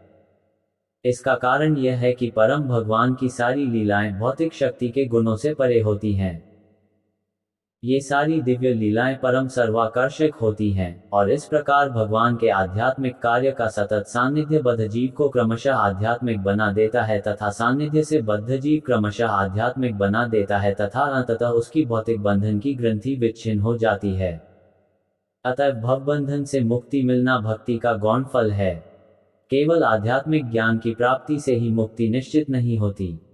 ऐसे ज्ञान के ऊपर भक्ति का लेप चढ़ाना जरूरी है, जिससे अंततः भक्ति की ही प्रधानता बनी रहे, तभी मुक्ति संभव होती है।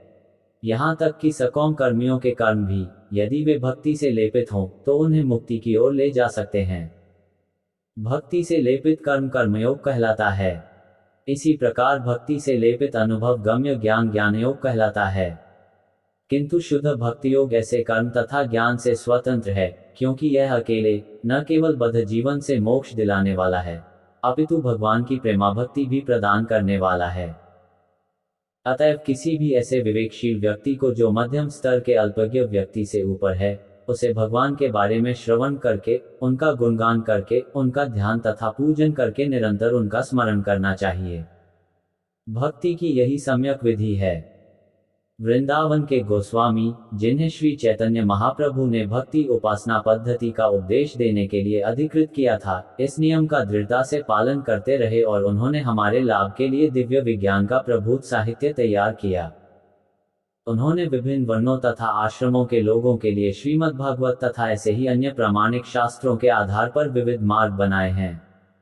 1.2.16 शुश्रूषों श्रद्धानस्यो वासुदेव कथा रुचि स्यान्महत सेवया विप्रा पुण्यतीर्थ निषेवनात्। 16 शब्दार्थ। शुश्रूषों श्रवण में व्यस्त, श्रद्धानस्य श्रद्धापूर्वक, वासुदेव वासुदेव की, कथा संदेश कथा में, रुचि लगाव, स्यात् संभव बन जाता है, महत सेवया शुद्ध भक्तों की सेवा करके, विप्रा हे द्विजगण, पुण्य तीर्थ समस्त पापों से शुद्ध हुओं की, निषेवनात् सेवा से। अनुवाद हे द्विजो, जो भक्त समस्त पापों से पूर्ण रूप से मुक्त हैं, उनकी सेवा करने से महान सेवा हो जाती है। ऐसी सेवा से वासुदेव की कथा सुनने के प्रति लगाव उत्पन्न होता है। तात्पर्य, जीव के बद्ध जीवन का कारण भगवान के विरुद्ध विद्रोह है। कुछ व्यक्ति ऐसे हैं जो देव कहलाते हैं और कुछ ऐसे हैं जो असुर कहलाते हैं, क्योंकि ये परमेश्वर की सत्ता के विरुद्ध रहते हैं। भगवद गीता के 16वें अध्याय में असुरों का विशद वर्णन किया गया है, जिसमें कहा गया है कि उन्हें जन्म जन्मांतर अज्ञान की निम्नतर अवस्थाओं में रखा जाता है। अतः उन्हें पशु योनियों में रहना होता है, जिससे उन्हें परम सत्य भगवान की कोई जानकारी नहीं रहती। ये असुर भगवान की इच्छानुसार उनके मुक्त सेवकों की कृपा से विभिन्न देशों में धीरे धीरे ईश्वर चेतना में परिशोधित किए जाते हैं। ईश्वर के ऐसे भक्त भगवान के अंतरंग पार्षद होते हैं, और जब वे समाज को ईश्वर विहीन होने के खतरे से बचाने के लिए आते हैं, तो वे ईश्वर के शक्तिशाली अवतार, उनके पुत्र, उनके दास या उनके पार्षद कहलाते हैं। किंतु इनमें से कोई भी मिथ्या तौर पर अपने को ईश्वर नहीं कहता। ये तो असुरों द्वारा घोषित निंदा है, और ऐसे असुरों के दानवी अनुयायी भी इन बहुरूपियों को ईश्वर या उनका अवतार मान लेते हैं। प्रामाणिक शास्त्रों में भगवान के अवतार के विषय में निश्चित जानकारी मिलती है। जब तक प्रामाणिक शास्त्रों से पुष्टि न हो ले, तब तक किसी को ईश्वर या ईश्वर का अवतार नहीं मानना चाहिए। वास्तव में जो भक्त भगवत धाम जाने के इच्छुक हैं, उन्हें चाहिए कि भगवान के सेवकों को भगवान के रूप में माने। भगवान के ऐसे दास महात्मा या तीर्थ कहलाते हैं, और वे विशिष्ट देश काल के अनुसार उपदेश देते हैं। भगवान के सेवक लोगों को भगवत भक्त बनने के लिए प्रेरित करते हैं। वे कभी यह सहन नहीं कर सकते कि कोई उन्हें ईश्वर कहे। यद्यपि श्री चैतन्य महाप्रभु प्रामाणिक शास्त्रों के निर्देशानुसार साक्षात भगवान थे, किंतु वे भक्त की तरह बने रहे। जो लोग उन्हें ईश्वर रूप में जानते थे, वे उन्हें ईश्वर कहकर पुकारते थे, किंतु तब वे अपने कानों को हाथों से बंद करके भगवान विष्णु के नाम का कीर्तन करने लगते थे। वे स्वयं को ईश्वर कहलवाने का घोर विरोध करते थे, यद्यपि वे निस्संदेह साक्षात भगवान थे। भगवान हमें उन धूर्तों से आगाह करने के लिए ऐसा आचरण करते हैं, जो अपने को ईश्वर कहलवाते हैं। ईश्वर के दास ईश्वरीय चेतना का प्रसार करने के लिए आते हैं। बुद्धिमान लोगों को चाहिए कि वे उनके साथ हर तरह से सहयोग करें। भगवान अपनी प्रत्यक्ष सेवा की अपेक्षा अपने दास की सेवा किए जाने से अधिक प्रसन्न होते हैं। भगवान तब अत्यधिक प्रसन्न होते हैं जब वे ये देखते हैं कि उनके भक्तों का समुचित आदर हो रहा है, क्योंकि वे भगवान की सेवा के लिए सभी प्रकार के कष्ट उठाते हैं, अतः वे उन्हें अत्यंत प्रिय होते हैं। भगवद गीता 18:69 में भगवान घोषित करते हैं कि उन्हें उस भक्त के समान अन्य कोई प्रिय नहीं है जो उनकी महिमा का प्रचार करते हुए अपना सर्वस्व संकट में डालता है। भगवान के सेवकों की सेवा करके कोई भी धीरे धीरे उन सेवकों के गुणों को प्राप्त करता है और इस प्रकार वह भगवान की महिमा सुनने के योग्य बन जाता है। भगवत धाम में प्रवेश पाने के लिए भक्त की पहली योग्यता यह है कि वह भगवान के विषय में सुनने को उत्सुक हो। 1.2.17 श्रृणुता स्वक्था कृष्ण पुण्यश्रवण कीर्तन हृदयंत स्थोह्य भद्राणी विधुनौति सुहृत्सताम। 17 शब्दार्थ शृण्वताम जिन्होंने कथा सुनने की रुचि उत्पन्न कर ली है। स्वकथा अपनी वाणी। कृष्ण भगवान पुण्य पावन। श्रवण सुनना। कीर्तन कीर्तन करना। हृदय अंत स्थ अपने हृदय के भीतर। ही निश्चय ही। अभद्राणी पदार्थ को भोगने की इच्छा। विधुनौति स्वच्छ करता है, विमल बनाता है। सुहृद उपकारी। सताम सत्यनिष्ठ के। अनुवाद प्रत्येक हृदय में परमात्मा स्वरूप स्थित तथा सत्यनिष्ठ भक्तों के हितकारी भगवान श्री कृष्ण उस भक्त के हृदय से भौतिक भोग की इच्छा को हटाते हैं जिसने उनकी कथाओं को सुनने में रुचि उत्पन्न कर ली है, क्योंकि ये कथाएं ठीक से सुनने तथा कहने पर अत्यंत पुण्यप्रद हैं। तात्पर्य भगवान श्री कृष्ण की कथाएं उनसे अभिन्न हैं। अतएव जब भी अपराध रहित होकर भगवान के बारे में श्रवण तथा उनका गुणगान किया जाता है तो ये समझना चाहिए कि वहां पर भगवान कृष्ण दिव्य शब्द के रूप में उपस्थित हैं जो साक्षात भगवान के समान ही शक्तिमान है। श्री चैतन्य महाप्रभु अपने शिक्षाष्टक में स्पष्ट रूप से घोषित करते हैं कि भगवान के पवित्र नाम में भगवान की सारी शक्तियां निहित हैं और उन्होंने अपने असंख्य नामों को वही शक्ति प्रदान की है। इसके लिए कोई समयावधि निश्चित नहीं है। कोई भी व्यक्ति अपनी सुविधा के अनुसार ध्यानपूर्वक तथा आदरपूर्वक पवित्र नाम का जप कर सकता है। भगवान हम पर इतने दयालु हैं कि वे हमारे समक्ष दिव्य शब्द के रूप में साक्षात उपस्थित हो सकते हैं, किंतु दुर्भाग्यवश हम में भगवान के नाम और उनकी लीलाओं को सुनने तथा उनका महिमा गान करने के प्रति कोई रुचि नहीं है। हम पहले ही पवित्र शब्द के श्रवण तथा कीर्तन के प्रति रुचि उत्पन्न करने के विषय में बता चुके हैं। इसे भगवान के शुद्ध भक्त की सेवा करके प्राप्त किया जा सकता है। भगवान अपने भक्तों के साथ परस्पर आदान प्रदान करते हैं।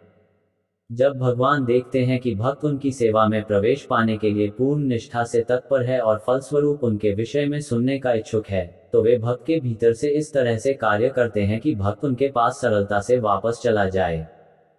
भगवान हमारी अपेक्षा अधिक उत्सुक हैं कि हम उनके पास वापस जाएं। किंतु हम में से अधिकांश भगवान के धाम में वापस नहीं जाना चाहते। केवल कुछ ही ऐसे हैं जो भगवान के पास वापस जाना चाहते हैं। किंतु जो कोई भी भगवत धाम में वापस जाना चाहता है, श्री कृष्ण सब तरह से उसकी सहायता करते हैं।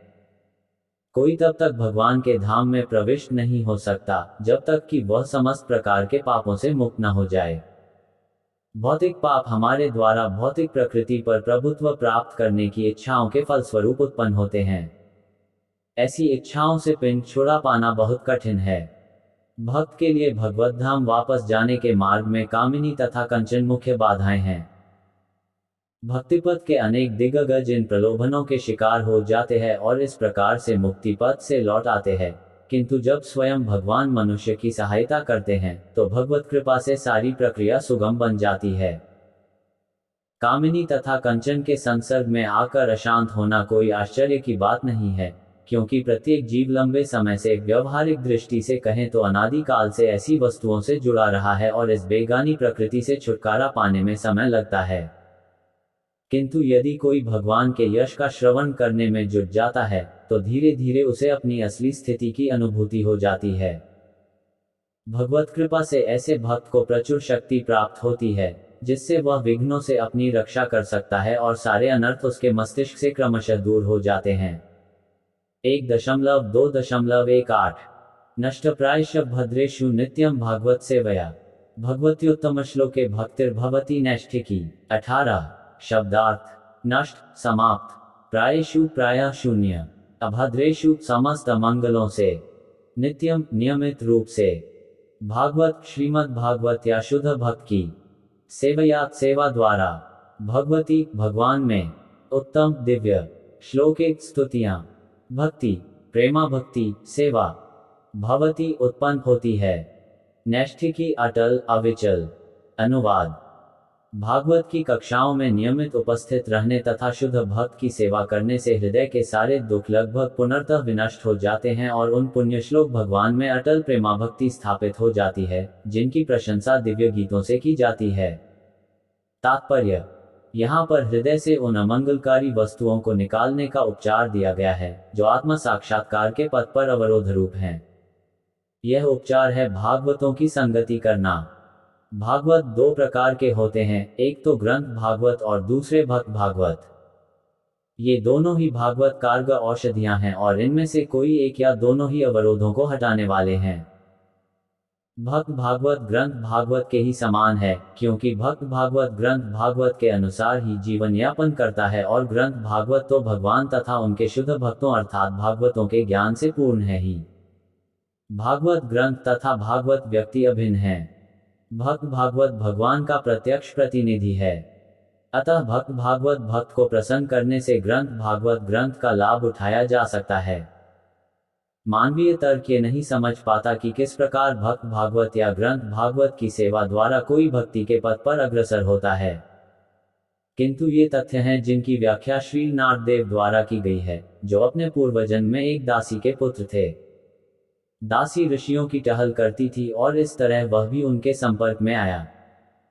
केवल उनके संपर्क से तथा उनका जूठन खाकर ये दासी पुत्र श्री नारदेव नामक महान भक्त तथा एक महान व्यक्तित्व बन सका। भागवतों की संगति के ऐसे चमत्कारी प्रभाव होते हैं। इन प्रभावों को व्यवहारिक रूप से समझने के लिए ये ध्यान देना आवश्यक है कि भागवतों की ऐसी निष्कृष्ट संगति से दिव्य ज्ञान अवश्य में बड़ी आसानी से प्राप्त होगा, जिससे मनुष्य भगवान की भक्तिमय सेवा में स्थिर हो जाता है। वह भागवतों के मार्गदर्शन में भक्ति में जितनी ही प्रगति करता है, उतना ही वह भगवान की दिव्य प्रेम में सेवा में स्थिर होता जाता है। अतएव ग्रंथ भागवत की कथाओं को भक्त भागवत से ही प्राप्त करना जरूरी है और इस प्रकार इन दोनों भागवतों के संयोग से नवदीक्षित भक्त की प्रगति होती रहेगी।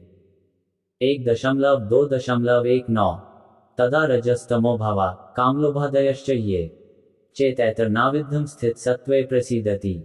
19 शब्दार्थ तदा उस समय, रज रजोगुण में, तम तमोगुण, भावा परिस्थिति, काम काम तथा इच्छा, लोभ लालसा, आदेय आदि आदि, च तथा ये जो भी हैं, चेत मन, एत इनसे, अनाविद्धम प्रभावित हुए बिना, स्थितम स्थित होकर, सत्वे सतोगुण में, प्रसीदति परम प्रसन्न होता है। अनुवाद ज्यों ही हृदय में अटल प्रेमा भक्ति स्थापित हो जाती है, प्रकृति के रजोगुण तथा तमोगुण के प्रभाव जैसे काम इच्छा तथा लोभ हृदय से लुप्त हो जाते हैं। तब भक्त सत्वगुण में स्थित होकर परम सुखी हो जाता है। तात्पर्य अपनी सामान्य संवैधानिक स्थिति में जीव आध्यात्मिक आनंद में पूर्ण रूप से तुष्ट रहता है। ये स्थिति ब्रह्मभूत या आत्मानंदी अर्थात आत्मतुष्टि की स्थिति कहलाती है।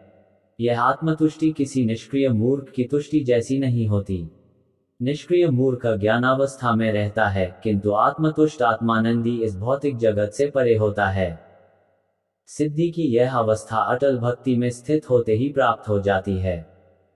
भक्तिमय सेवा कोई निष्क्रियता नहीं, अपितु आत्मा की अनन्य सक्रियता है।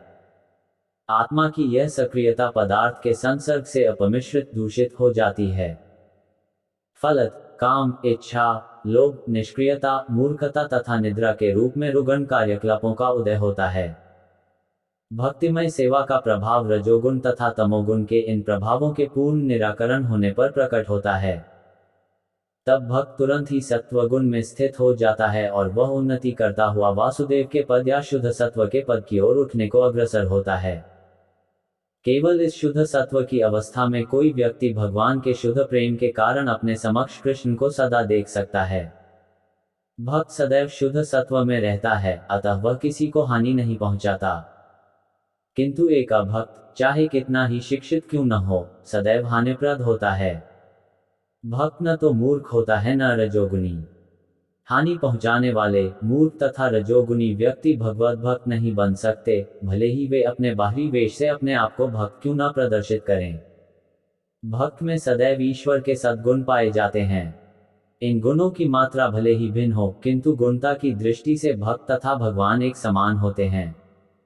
1.2.20 एवं प्रसन्नमनसो भगवत भक्ति युगत भगवत तत्व विज्ञान मुक्त संगस्य जायते। 20 शब्दार्थ एवं इस प्रकार प्रसन्न स्फूर्त मनस मन से भगवत भक्ति भगवान की भक्ति के युगत संपर्क से भगवत भगवान का तत्व ज्ञान विज्ञानम वैज्ञानिक मुक्त मुक्त हुआ संगस्य संगति का जायते हो जाता है। अनुवाद। इस प्रकार शुद्ध सत्व में स्थित होकर जिस मनुष्य का मन भगवान की भक्ति के संसर्ग से प्रसन्न हो चुका होता है, उसे समस्त भौतिक संगति से मुक्त होने पर भगवान का सही वैज्ञानिक ज्ञान विज्ञान तत्व प्राप्त होता है। तात्पर्य। भगवद गीता 7:3 में कहा गया है कि हजारों सामान्य मनुष्यों में से कोई एक भाग्यशाली होता है जो जीवन सिद्धि के लिए प्रयत्नशील होता है। अधिकांश लोग रजोगुण तथा तमोगुण से प्रेरित होते हैं और इस प्रकार वे काम, इच्छा, लोभ, अज्ञान तथा निद्रा में सदैव लिप्त रहते हैं। ऐसे अनेक मनुष्य रूपी पशुओं में से कोई एक ऐसा वास्तविक रूप में मनुष्य होता है जो मानव जीवन की जिम्मेदारी को जानता है और निर्दिष्ट किए गए कर्तव्यों का पालन करते हुए जीवन को पूर्ण बनाने का प्रयास करता है। जीवन में इस प्रकार की सफलता प्राप्त किए हुए हजारों व्यक्तियों में से कोई एक व्यक्ति भगवान श्री कृष्ण के विषय में वैज्ञानिक ढंग से जान सकता है। भगवद गीता 18:55 में ही कहा गया है कि श्री कृष्ण के विज्ञान को केवल भक्ति योग की प्रक्रिया के द्वारा जाना जा सकता है। ठीक इसी बात की उपर्युक्त श्लोक में पुष्टि हुई है। कोई भी सामान्य व्यक्ति, यहाँ तक कि जिसने मानव जीवन में सफलता प्राप्त कर ली है, वह भी भगवान के विषय में सही या वैज्ञानिक ढंग से जान नहीं सकता। मानव जीवन में सिद्धि तभी प्राप्त होती है जब वह ये समझ लेता है कि वह पदार्थ का प्रतिफल नहीं अपितु आत्मा है। और ज्यों ही वह ये समझ लेता है कि उसे पदार्थ से कुछ लेना देना नहीं है, त्यों ही वह भौतिक लालसा त्याग देता है और आध्यात्मिक जीव के रूप में अनुप्राणित हो जाता है।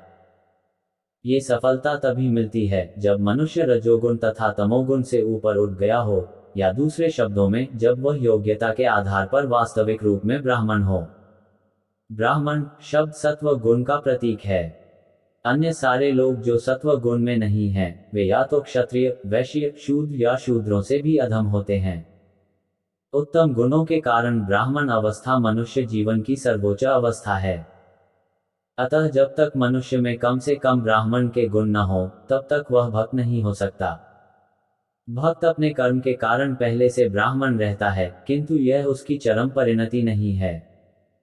जैसा कि ऊपर कहा जा चुका है, ऐसे ब्राह्मण को वास्तव में दिव्य अवस्था प्राप्त करने के लिए वैष्णव होना चाहिए। शुद्ध वैष्णव मुक्त आत्मा होता है और ब्राह्मण पद से भी ऊपर होता है। भौतिक अवस्था में ब्राह्मण भी बद्ध जीव होता है, क्योंकि ब्राह्मण अवस्था में ब्रह्म बोध तो हो जाता है, किंतु परमेश्वर के विज्ञान का अभाव रहता है। मनुष्य को ब्राह्मण अवस्था को पार करके वसुदेव अवस्था प्राप्त करनी होती है ताकि वह भगवान कृष्ण को समझ सके। परमेश्वर का विज्ञान भगवत तत्व आध्यात्मिकता के स्नातकोत्तर छात्रों के अध्ययन का विषय है। मूर्ख या अल्पज्ञ लोग परमेश्वर को नहीं जान पाते, इसीलिए वे अपनी अपनी सनक के अनुसार कृष्ण की व्याख्या करते हैं।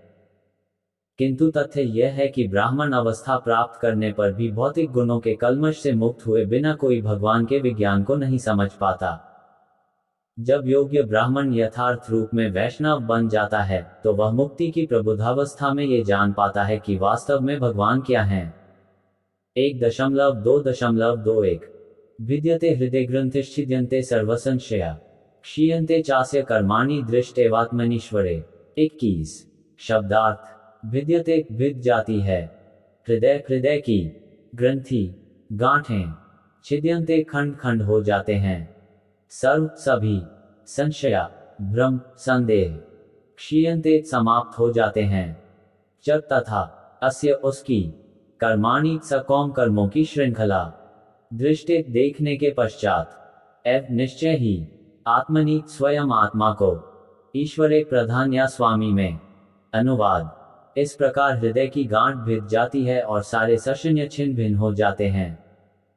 जब मनुष्य आत्मा को स्वामी के रूप में देखता है तो सकौम कर्मों की श्रृंखला समाप्त हो जाती है। तात्पर्य भगवान का वैज्ञानिक ज्ञान प्राप्त करने का अर्थ है उसी के साथ ही साथ अपने आप को भी देखना। जहां तक आत्मारूप में जीव की पहचान की बात है उसके संबंध में अनेक कल्पनाएं एवं भ्रांतियां हैं। भौतिकतावादी लोग तो आत्मा के अस्तित्व को ही नहीं मानते और अनुभव मूलक दार्शनिक आत्मा को बिना स्वरूप वाले निर्विशेष रूप में मानते हैं। किंतु अध्यात्मवादी इस बात की पुष्टि करते हैं कि आत्मा तथा परमात्मा दो विभिन्न सत्ताएं हैं जो गुणवत्ता में एक समान हैं किंतु परिमाण में भिन्न भिन्न हैं। बहुत से अन्य सिद्धांत भी हैं, किंतु जब भक्ति योग की विधि से श्री कृष्ण का यथार्थ साक्षात्कार हो जाता है तो ये भिन्न भिन्न कल्पनाएं दूर हो जाती हैं। श्री कृष्ण सूर्य के समान हैं और परम सत्य विषय भौतिकतावादी तर्क वितर्क गहनतम अर्धरात्रि के समान हैं। ज्यों ही हृदय में कृष्ण रूपी सूर्य उदित होता है त्यों ही परम सत्य तथा जीवात्मा संबंधी भौतिक कल्पनाओं का अंधकार दूर हो जाता है। सूर्य की उपस्थिति में अंधकार नहीं रह सकता और अज्ञान के अंधकार में छिपा सापेक्ष सत्य परमात्मा रूप में सबके हृदय में वास करने वाले कृष्ण की कृपा से स्पष्ट रूप से प्रकट हो जाता है। भगवद गीता 10:11 में भगवान कहते हैं कि अपने शुद्ध भक्तों पर विशेष अनुग्रह करने के लिए भगवान स्वयं अपने भक्त के हृदय में शुद्ध ज्ञान का प्रकाश उत्पन्न करके सारे संशयों के गहन अंधकार को दूर कर देते हैं। अतः भगवान द्वारा भक्त के हृदय को प्रकाशित करने का दायित्व अपने ऊपर लेने के कारण जो भक्त उनकी दिव्य प्रेमा भक्ति में लगा होता है वह अंधकार में नहीं रह सकता। उसे परम एवं सापेक्ष सत्य के विषय में सब कुछ ज्ञात होता रहता है। भक्त कभी भी अंधकार में नहीं रह सकता और चूंकि भगवान द्वारा उसे प्रकाश प्राप्त होता है अतः उसका ज्ञान निश्चय ही पूर्ण होता है। किंतु जो लोग अपनी खुद की सीमित शक्ति से चिंतन करते हैं उनके साथ ऐसा नहीं होता। पूर्ण ज्ञान परंपरा या निगमनीय तर्कपूर्ण ज्ञान कहलाता है। यह एक प्राधिकारी से विनीत श्रोता तक पहुंचता है जो सेवा तथा समर्पण द्वारा प्रामाणिक होता है। ऐसा नहीं है कि कोई परमेश्वर के प्रमाण को चुनौती भी दे और उन्हें जान भी ले।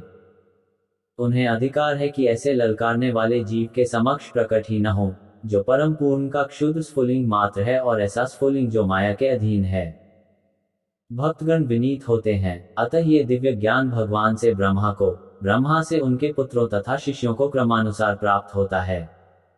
इस विधि में ऐसे भक्तों के अंतःकरण में स्थित परमात्मा द्वारा सहायता मिलती है। दिव्य ज्ञान को सीखने की यही सही विधि है। इस अनुभूति के द्वारा भक्त आत्मा तथा पदार्थ के अंतर को सही सही समझ पाता है, क्योंकि आत्मा तथा पदार्थ की गांठ भगवान द्वारा खोली जाती है। ये ग्रंथि अहंकार कहलाती है, जिससे जीव झूठे ही अपने को भौतिक पदार्थ मानता है। अतएव ज्यों ही यह ग्रंथि ढीली पड़ती है, संशय के सारे बादल तुरंत छट जाते हैं। मनुष्य अपने स्वामी का दर्शन करने लगता है और सकौम कर्मों के बंधन को समाप्त करके वह भगवान की दिव्य प्रेमा भक्ति में लग जाता है।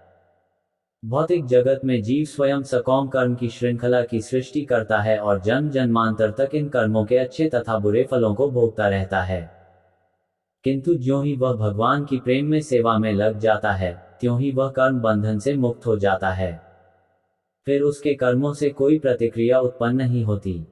1.2.22 अतो वै कवयो नित्यं भक्ति परमया मुदा वासुदेवे भगवती कुर्वन्त्यात्म प्रसादनी। 22 शब्दार्थ अतएव वै निश्चय ही कवय सारे अध्यात्मवादी नित्यम अनादि काल से भक्तिम भगवान की सेवा परमया परम मुदा अत्यंत प्रसन्नता के साथ वासुदेव एक श्री कृष्ण में भगवती भगवान कुर्वंती करते हैं आत्मा को प्रसादनी जो प्रमुदित करने वाली है। अनुवाद अतएव निश्चय ही सारे अध्यात्मवादी अनंत काल से अत्यंत प्रसन्नता पूर्वक भगवान श्री कृष्ण की भक्ति करते आ रहे हैं क्योंकि ऐसी भक्ति आत्मा को प्रमुदित करने वाली है। तात्पर्य: यहाँ पर विशिष्ट रूप से भगवान श्री कृष्ण की भक्ति की विशेषता का वर्णन हुआ है। भगवान श्री कृष्ण स्वयं रूप भगवान हैं और श्री बलदेव, संकर्षण, वासुदेव, अनिरुद्ध, प्रद्युम्न तथा नारायण जैसे अन्य समस्त रूपों से लेकर पुरुषावतार, गुणावतार, लीलावतार, योगावतार तथा भगवान के अन्य हजारों स्वरूप श्री कृष्ण के पूर्ण अंश एवं समाकलित रूप हैं। जीवात्माएं भगवान से पृथक हुए उनके भिन्न अंश हैं। अतः भगवान श्री कृष्ण ईश्वर के आदि रूप और दिव्यता की इति हैं। वे उन उच्च अध्यात्मवादियों के लिए अधिक आकर्षक हैं जो भगवान की दिव्य लीलाओं में भाग लेते हैं। श्री कृष्ण तथा बलदेव के अतिरिक्त भगवान के अन्य रूपों के साथ वैसी घनिष्ठता स्थापित नहीं हो पाती जितनी कि ब्रजभूमि में भगवान की दिव्य लीलाओं में होती है। ऐसा नहीं है कि श्री कृष्ण की दिव्य लीलाएं नहीं हों, जैसा कि कुछ अल्पज्ञ लोग समझते हैं। उनकी लीलाएं शाश्वत हैं और ब्रह्मा जी के एक दिन में एक बार यथा समय प्रकट होती हैं, जिस प्रकार प्रत्येक 24 घंटों की समाप्ति पर पूर्व में सूर्य का उदय होता है। 1.2.23 सत्वम रजस्तम इति प्रकृतेर्गुणास्ते प्रयुक्त पर पुरुष एक हास्य धत्ते स्थित्यादे हरिविर्ण चिह्रेति संज्ञा श्रेयांसी तत्र खलु सत्वतनो नृणास्यु। 23 शब्दार्थ: सत्वम सत्वगुण, रज रजोगुण, तम तमोगुण, इति इस प्रकार, प्रकृति प्रकृति के, गुणा गुण, तय उनके द्वारा, युक्त समन्वित, पर दिव्य, पुरुष पुरुष, एक रहस्य इस भौतिक जगत का धत्ते स्वीकार करता है। स्थिति आदि उत्पत्ति, पालन तथा संहार आदि को हरि विष्णु भगवान, विंची ब्रह्मा, हर शिव जी, इति इस प्रकार, संज्ञा विभिन्न स्वरूप, श्रेयांसी चरम लाभ, तत्र वहां, खलु निसंदेह, सत्व सात्विक, तनो रूप, नृणाम मनुष्यों का, स्यु प्राप्त किया।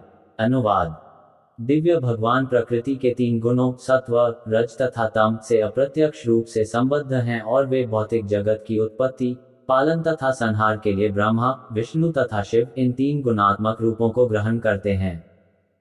इन तीनों रूपों में से सत्व गुण वाले विष्णु से सारे मनुष्य परम लाभ प्राप्त कर सकते हैं।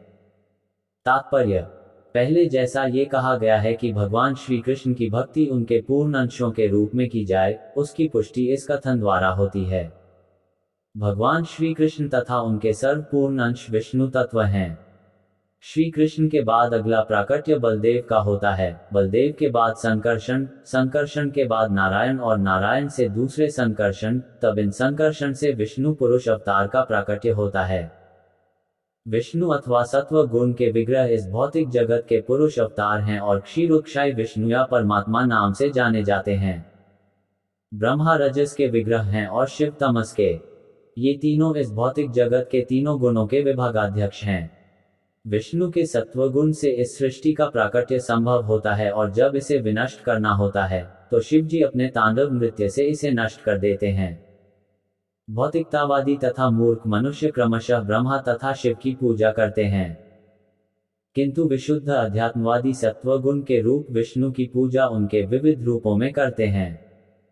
विष्णु परमात्मा के लाखों करोड़ों अभिन्न तथा भिन्न रूपों में प्रकट होते हैं।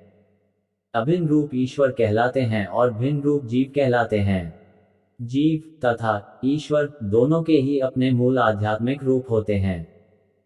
जीव कभी कभी भौतिक शक्ति के वशीभूत होते रहते हैं, किंतु विष्णु के रूप सदैव इस शक्ति को अपने वश में रखते हैं। जब भगवान विष्णु इस भौतिक जगत में प्रकट होते हैं तो वे माया के वशीभूत बद्ध जीवों का उद्धार करने के लिए आते हैं। ऐसे जीव इस भौतिक जगत में स्वामी प्रभु बनने की आंतरिक इच्छा लेकर आते हैं और इस तरह वे प्रकृति के 3 गुणों में फंस जाते हैं। फलस्वरूप जीवों को विविध अवधि का बंदी जीवन बिताने के लिए अपना भौतिक आवरण बदलते रहना पड़ता है। इस भौतिक जगत का बंदीगृह भगवान के आदेश से ब्रह्मा द्वारा सृजित होता है और एक कल्प के अंत में शिव जी द्वारा सारी वस्तुएं नष्ट कर दी जाती हैं। किंतु जहां तक इस बंदीगृह की देखभाल का प्रश्न है, वह विष्णु द्वारा उसी प्रकार संपन्न किया जाता है जिस तरह राज्यसत्ता द्वारा बंदीगृह की देखभाल की जाती है। अतएव जो भी व्यक्ति जन्म, मृत्यु, रोग तथा वृद्धावस्था जैसे संतापों से पूर्ण इस संसार रूपी बंदीगृह से छूटना चाहता है, उसे ऐसी मुक्ति के लिए भगवान विष्णु को प्रसन्न करना चाहिए। भगवान विष्णु की पूजा भक्तिमय सेवा द्वारा ही संभव है, किंतु यदि कोई इस भवरूपी बंदीगृह जीवन को चालू रखना चाहता है तो वह ब्रह्मा, शिव, इंद्र, वरुण जैसे विभिन्न देवताओं से क्षणिक सुख के लिए तत्संबंधी सुविधाओं की याचना कर सकता है, किंतु कोई भी देवता बंदी जीव को इस जगत के बद्ध जीवन से नहीं छुड़ा सकता। केवल विष्णु ही इसे कर सकते हैं। अतएव चरम लाभ भगवान विष्णु से ही प्राप्त किया जा सकता है। 1.2.24 पार्थिवाद दारुणो धूमस्तस्मादग्निस्त्रय में तमसिस्तु रजस्तस्मात् सत्वम यद ब्रह्मदर्शनम। 24 शब्दार्थ पार्थिवाद पृथ्वी से, दारुण ईंधन, धूम धुआं, तस्मात् उससे, अग्नि अग्नि, त्रयी वैदिक यज्ञ, मय से बना, तमस तमोगुण में, तू लेकिन, रज रजोगुण, तस्मात् उससे, सत्वम सतोगुण, यत् जो, ब्रह्म परम सत्य, दर्शनम साक्षात्कार। अनुवाद अग्निकाष्ठ मृदा का रूपांतर है, लेकिन काष्ठ से बेहतर धुआं है। अग्नि उससे भी उत्तम है, क्योंकि अग्नि से वैदिक यज्ञों से हमें श्रेष्ठ ज्ञान के लाभ प्राप्त हो सकते हैं। इसी प्रकार रजोगुण तमोगुण से बेहतर है, लेकिन सत्वगुण सर्वश्रेष्ठ है, क्योंकि सत्वगुण से मनुष्य परम सत्य का साक्षात्कार कर सकता है। तात्पर्य, जैसा कि पहले कहा जा चुका है, भगवान की भक्तिमय सेवा से ही इस भौतिक जगत के बद्ध जीवन से छुटकारा प्राप्त किया जा सकता है। इसके आगे यहाँ पर यह बताया गया है कि मनुष्य को सत्वगुण के पद तक ऊपर उठना होता है, जिससे वह भगवान की भक्ति के योग्य बन सके। किंतु यदि प्रगति में बाधाएं आएं, तो सक्षम गुरु के निर्देशन से तमस पद से भी धीरे धीरे सत्व पद तक ऊपर उठा जा सकता है। अतः निष्ठावान व्यक्तियों को चाहिए कि प्रगति के लिए प्रामाणिक दक्ष गुरु के पास जाएं, जो उन्हें तमस, रजस या सत्व की किसी भी अवस्था से मुक्ति पद तक ले जा सके। अतएव यह मानना एक भूल होगी कि पूर्ण पुरुषोत्तम परमेश्वर के किसी भी गुण या किसी भी रूप की पूजा करना समान रूप से लाभप्रद होगा। विष्णु के अतिरिक्त भौतिक शक्ति के वशीभूत होकर सारे भिन्नांश प्रकट होते रहते हैं। अतएव भौतिक शक्ति के विविध रूप जीव को उस सत्व के पद तक ऊपर उठने में मदद नहीं देते, जो अकेला ही मनुष्य को भव बंधन से छुड़ा सके। जीवन की असभ्य अवस्था या निम्न पशु जीवन तमोगुण द्वारा नियंत्रित होता है। मनुष्य की सभ्य अवस्था, जिसमें उसे नाना प्रकार के लाभों की कामना रहती है, रजोगुनी अवस्था है। इस अवस्था में भगवान की रंचमात्र अनुभूति हो पाती है, जो दर्शन, कला तथा चारित्रिक एवं नैतिक सिद्धांतों से युक्त संस्कृति के रूप में प्रकट होती है। किंतु सत्वगुण इससे भी उच्चतर गुणावस्था है, जिससे परम सत्य के साक्षात्कार में वास्तविक सहायता मिलती है। दूसरे शब्दों में, ब्रह्मा, विष्णु तथा हर नामक अधिष्ठाता देवों की विभिन्न पूजा विधियों तथा उनसे प्राप्त होने वाले फलों में गुणात्मक अंतर होता है। 1.2.25 भेजिरे मुनोथाग्रे भगवंतमधोक्षजम सत्वम विशुद्धम क्षेमाय कल्पन्ते येनु ताने।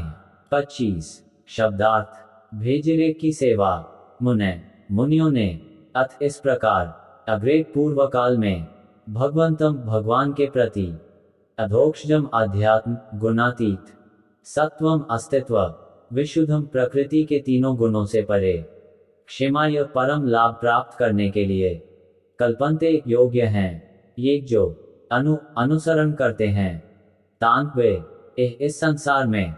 अनुवाद, पूर्व काल में समस्त महामुनियों ने भगवान की सेवा की, क्योंकि वे प्रकृति के तीनों गुणों से परे हैं।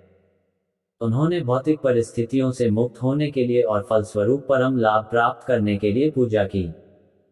अतएव जो कोई इन महामुनियों का अनुसरण करता है, वह भी इस भौतिक संसार में मोक्ष का अधिकारी बन जाता है। तात्पर्य, धर्माचरण का प्रयोजन न तो भौतिक लाभ प्राप्त करना है, न ही आत्मा और पदार्थ के अंतर को बताने वाले सरल ज्ञान को अर्जित करना है। धार्मिक अनुष्ठानों का चरम उद्देश्य अपने आप को भौतिक बंधन से छुड़ाना और उस दिव्य जगत में स्वतंत्रता का जीवन पुनः प्राप्त करना है, जहां भगवान ही प्रधान रहते हैं।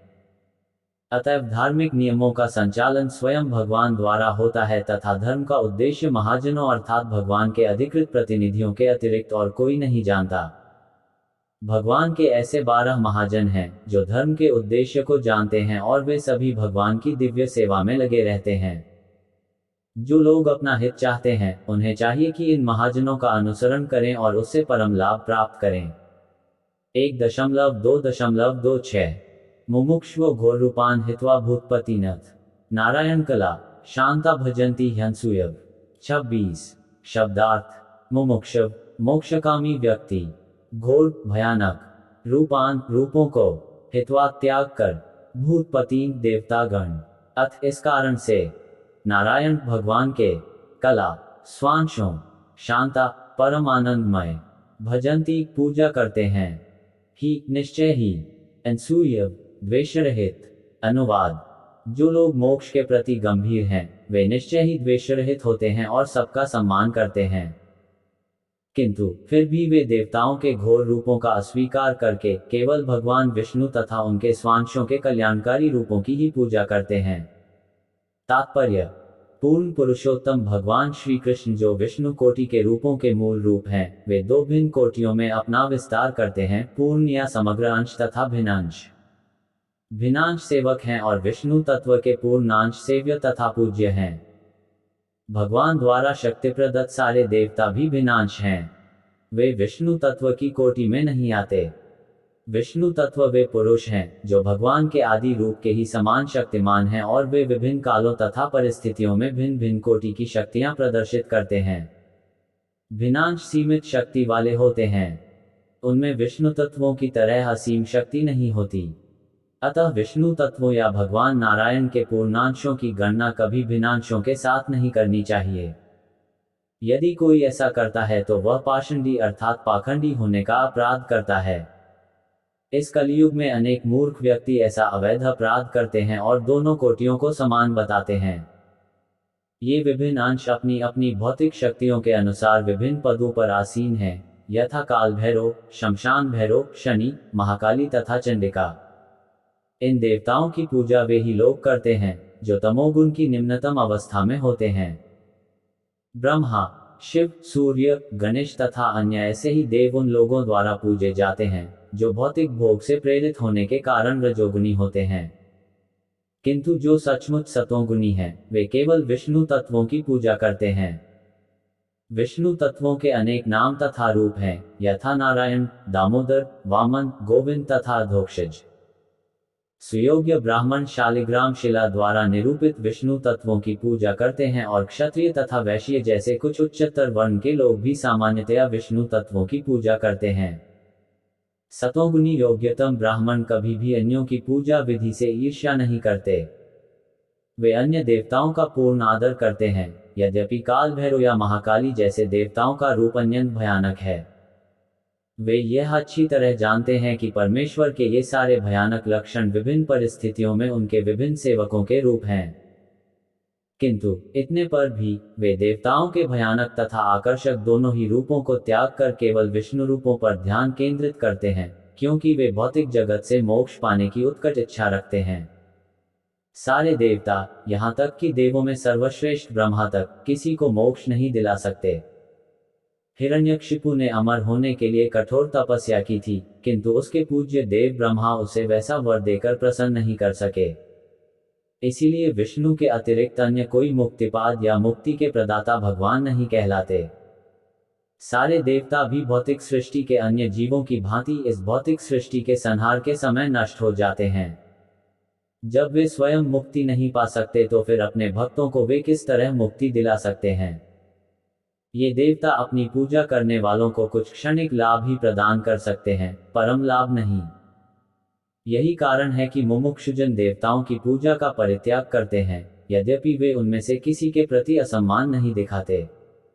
1.2.27 रजस्तम प्रकृत्य समशीला भजंती वै पितृभूत प्रजेशादीन श्री ऐश्वर्य प्रजेप्सव। 27 शब्दार्थ रज रजोगुण, तम तमोगुण, प्रकृत्य उस स्वभाव का, समशीला एक ही कोटि के, भजंती पूजा करते हैं, वह निश्चय ही, पितृ पितरगण, भूत अन्य जीव, प्रजेश आदीन प्रजापति इत्यादि, श्रियत संपन्नता, ऐश्वर्य संपत्ति तथा शक्ति, प्रजा, संतति, संतान, ईप्सिव, ऐसी इच्छा करते हुए। अनुवाद। जो लोग रजोगुनी तथा तमोगुनी हैं वे पितरों, अन्य जीवों तथा उन देवताओं की पूजा करते हैं जो सृष्टि संबंधी कार्यकलापों के प्रभारी हैं, क्योंकि वे स्त्री, धन, शक्ति तथा संतान का लाभ उठाने की इच्छा से प्रेरित होते हैं। तात्पर्य। यदि मनुष्य भगवान के धाम को वापस जाने के बारे में गंभीर है तो उसे किसी भी कोटि के देवता की पूजा करने की कोई आवश्यकता नहीं है। भगवद गीता 7:20-23 में ऐसा स्पष्ट कहा गया है कि जो लोग भौतिक भोगों के पीछे पागल रहते हैं वे अपने क्षणिक लाभ के लिए विभिन्न देवताओं के पास जाते हैं, किंतु ऐसे लाभ तो अल्पज्ञों के लिए हैं। हमें कभी भी भौतिक भोग की इच्छा को प्रबल नहीं बनाना चाहिए। भौतिक भोग जीवन में उतना ही अपनाया जाए जितना जीवन की न्यूनतम आवश्यकताओं के लिए जरूरी हो, न उससे कम न ज्यादा। अधिक भौतिक भोग अपनाने का अर्थ है अपने आप को भौतिक संसार के कष्टों से अधिक बांधना। जो लोग भौतिकता में निमग्न हैं, उन्हें अधिक धन, अधिक स्त्रियां तथा झूठी कुलीनता जैसी वस्तुएं चाहिए, क्योंकि वे विष्णु की पूजा से प्राप्त होने वाले लाभ से अनजान रहते हैं। विष्णु की पूजा से इस जीवन में लाभ तो मिलता ही है, किंतु मृत्यु के बाद अगले जीवन में भी लाभ मिलता है। इन सिद्धांतों को भूलकर जो लोग अधिक धन, अधिक स्त्रियां तथा अधिक संतान चाहते हैं, ऐसे लोग विभिन्न देवताओं की पूजा करते हैं। जीवन का लक्ष्य जीवन के कष्टों को समाप्त करना है, उन्हें बढ़ाना नहीं। भौतिक सुख के लिए देवताओं के पास जाने की कोई आवश्यकता नहीं है। ये देवता भगवान के दास मात्र हैं। फलत ये जल, वायु, प्रकाश आदि के रूप में जीवन की आवश्यकताएं प्रदान करने के लिए बाध्य हैं। मनुष्य को चाहिए कि जीने के लिए कठोर श्रम करे और इसी श्रम के फल से भगवान की पूजा करे। यही जीवन का लक्ष्य होना चाहिए। उसे भगवान में श्रद्धा रखते हुए उचित ढंग से अपने वृत्तिपरक धर्म का पालन करना चाहिए। इससे वह धीरे धीरे भगवान के धाम पहुंच सकेगा। जब भगवान श्री कृष्ण साक्षात ब्रजधाम में विद्यमान थे तो उन्होंने इंद्र की पूजा बंद करा दी थी और ब्रजवासियों को सलाह दी थी कि वे अपने व्यावसायिक कर्म द्वारा ईश्वर की पूजा करें और उनमें श्रद्धा रखें। भौतिक लाभ के लिए बहुदेव पूजा धर्म की विकृति है। भागवत के प्रारंभ में ही इस प्रकार की धार्मिकता की निंदा कैत्वधर्म कहकर की गई है। संसार में केवल एक ही धर्म है जिसका पालन हर एक को करना चाहिए और वह है भागवत धर्म, जो केवल पूर्ण पुरुषोत्तम भगवान की पूजा सिखाता है, अन्य किसी की नहीं। 1.2.28-29 वासुदेव प्रा वेदा वासुदेव प्रा मखा वासुदेव प्रा योगा वासुदेव प्रा क्रिया। 28 वासुदेव पर ज्ञान वासुदेव पर तप वासुदेव परो धर्मो वासुदेव प्रा गति। 29 शब्दार्थ वासुदेव भगवान, परा परम लक्ष्य, वेदा प्रामाणिक शास्त्र, वासुदेव भगवान, परा पूजा करने के लिए, मखा यज्ञ, वासुदेव भगवान, परा प्राप्त करने के साधन, योगा यौगिक साज सामग्री, वासुदेव भगवान के, परा उनके अधीन, क्रिया सकौम कर्म, वासुदेव भगवान, परम परम, ज्ञानम ज्ञान, वासुदेव भगवान, परम सर्वश्रेष्ठ, तप तपस्या, वासुदेव भगवान, पर सर्वोच्च गुण, धर्म धर्म, वासुदेव भगवान, परा चरम गति, जीवन का लक्ष्य। अनुवाद। प्रामाणिक शास्त्रों में ज्ञान का परम उद्देश्य पूर्ण पुरुषोत्तम परमेश्वर श्री कृष्ण है। यज्ञ करने का उद्देश्य उन्हें ही प्रसन्न करना है। योग उन्हीं के साक्षात्कार के लिए है। सारे सकौम कर्म अंततः उन्हीं के द्वारा पुरस्कृत होते हैं। वे परम ज्ञान हैं और सारी कठिन तपस्याएं उन्हीं को जानने के लिए की जाती हैं। उनकी प्रेमपूर्ण सेवा करना ही धर्म है। वे ही जीवन के चरम लक्ष्य हैं। तात्पर्य। इन 2 श्लोकों में पुष्टि हुई है कि एकमात्र भगवान श्री कृष्ण ही पूजा के पात्र हैं। वैदिक साहित्य का लक्ष्य भी यही है कि भगवान के साथ संबंध स्थापित किया जाए और हमारी भूली हुई प्रेममयी सेवा को पुनरुज्जीवित किया जाए। यही वेदों का सार तत्व है। इसी सिद्धांत की पुष्टि भगवान द्वारा भगवद गीता में अपने ही शब्दों में इस प्रकार की गई है, वेदों का चरम उद्देश्य केवल उन्हें जानना है।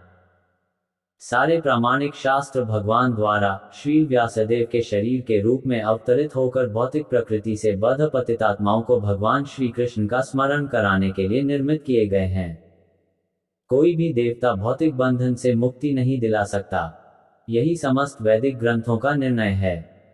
निर्विशेषवादी, जिन्हें भगवान के व्यक्तित्व का ज्ञान नहीं होता, भगवान की सर्वशक्तिमत्ता को कम बताते हैं, क्योंकि वे उन्हें भी अन्य समस्त साधारण जीवों के समान बताते हैं।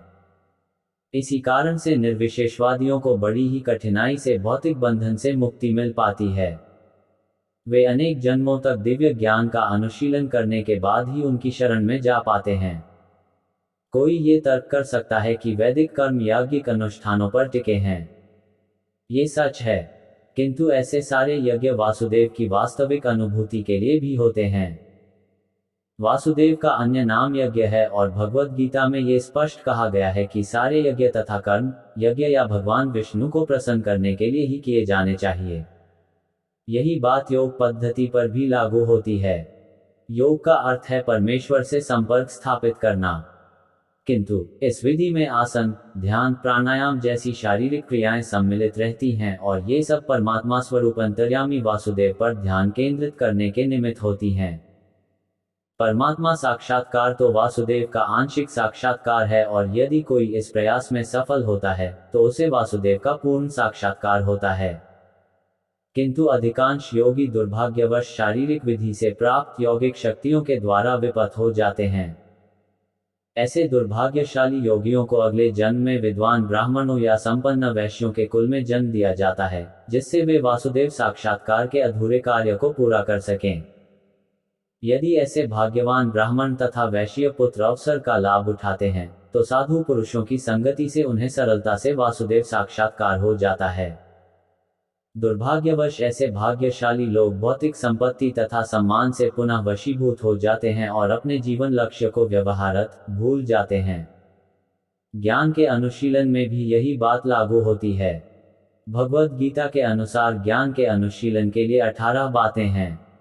ज्ञान के ऐसे अनुशीलन से मनुष्य क्रमशः अभिमानरहित, मदरहित, अहिंसक, सहिष्णु, सरल, गुरुभक्त तथा आत्मसंयमी बन जाता है। ज्ञान के अनुशीलन से वह घर बार से अनासक्त हो जाता है और जन्म, मृत्यु, जरा तथा व्याधि के कष्टों से अवगत हो जाता है। ज्ञान का सारा अनुशीलन भगवान वासुदेव की भक्तिमय सेवा में जाकर समाप्त होता है।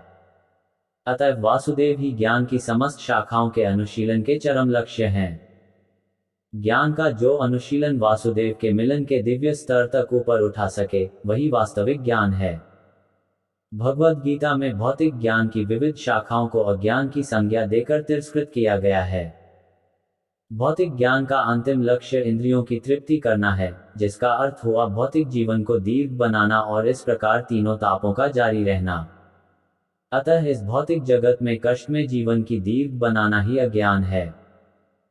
किंतु यदि यही भौतिक ज्ञान आध्यात्मिक ज्ञान की दिशा में अग्रसर होता है तो वह कष्ट में भौतिक अस्तित्व का अंत करने में सहायक हो जाता है और वासुदेव धरातल पर आध्यात्मिक जीवन का शुभारंभ होता है।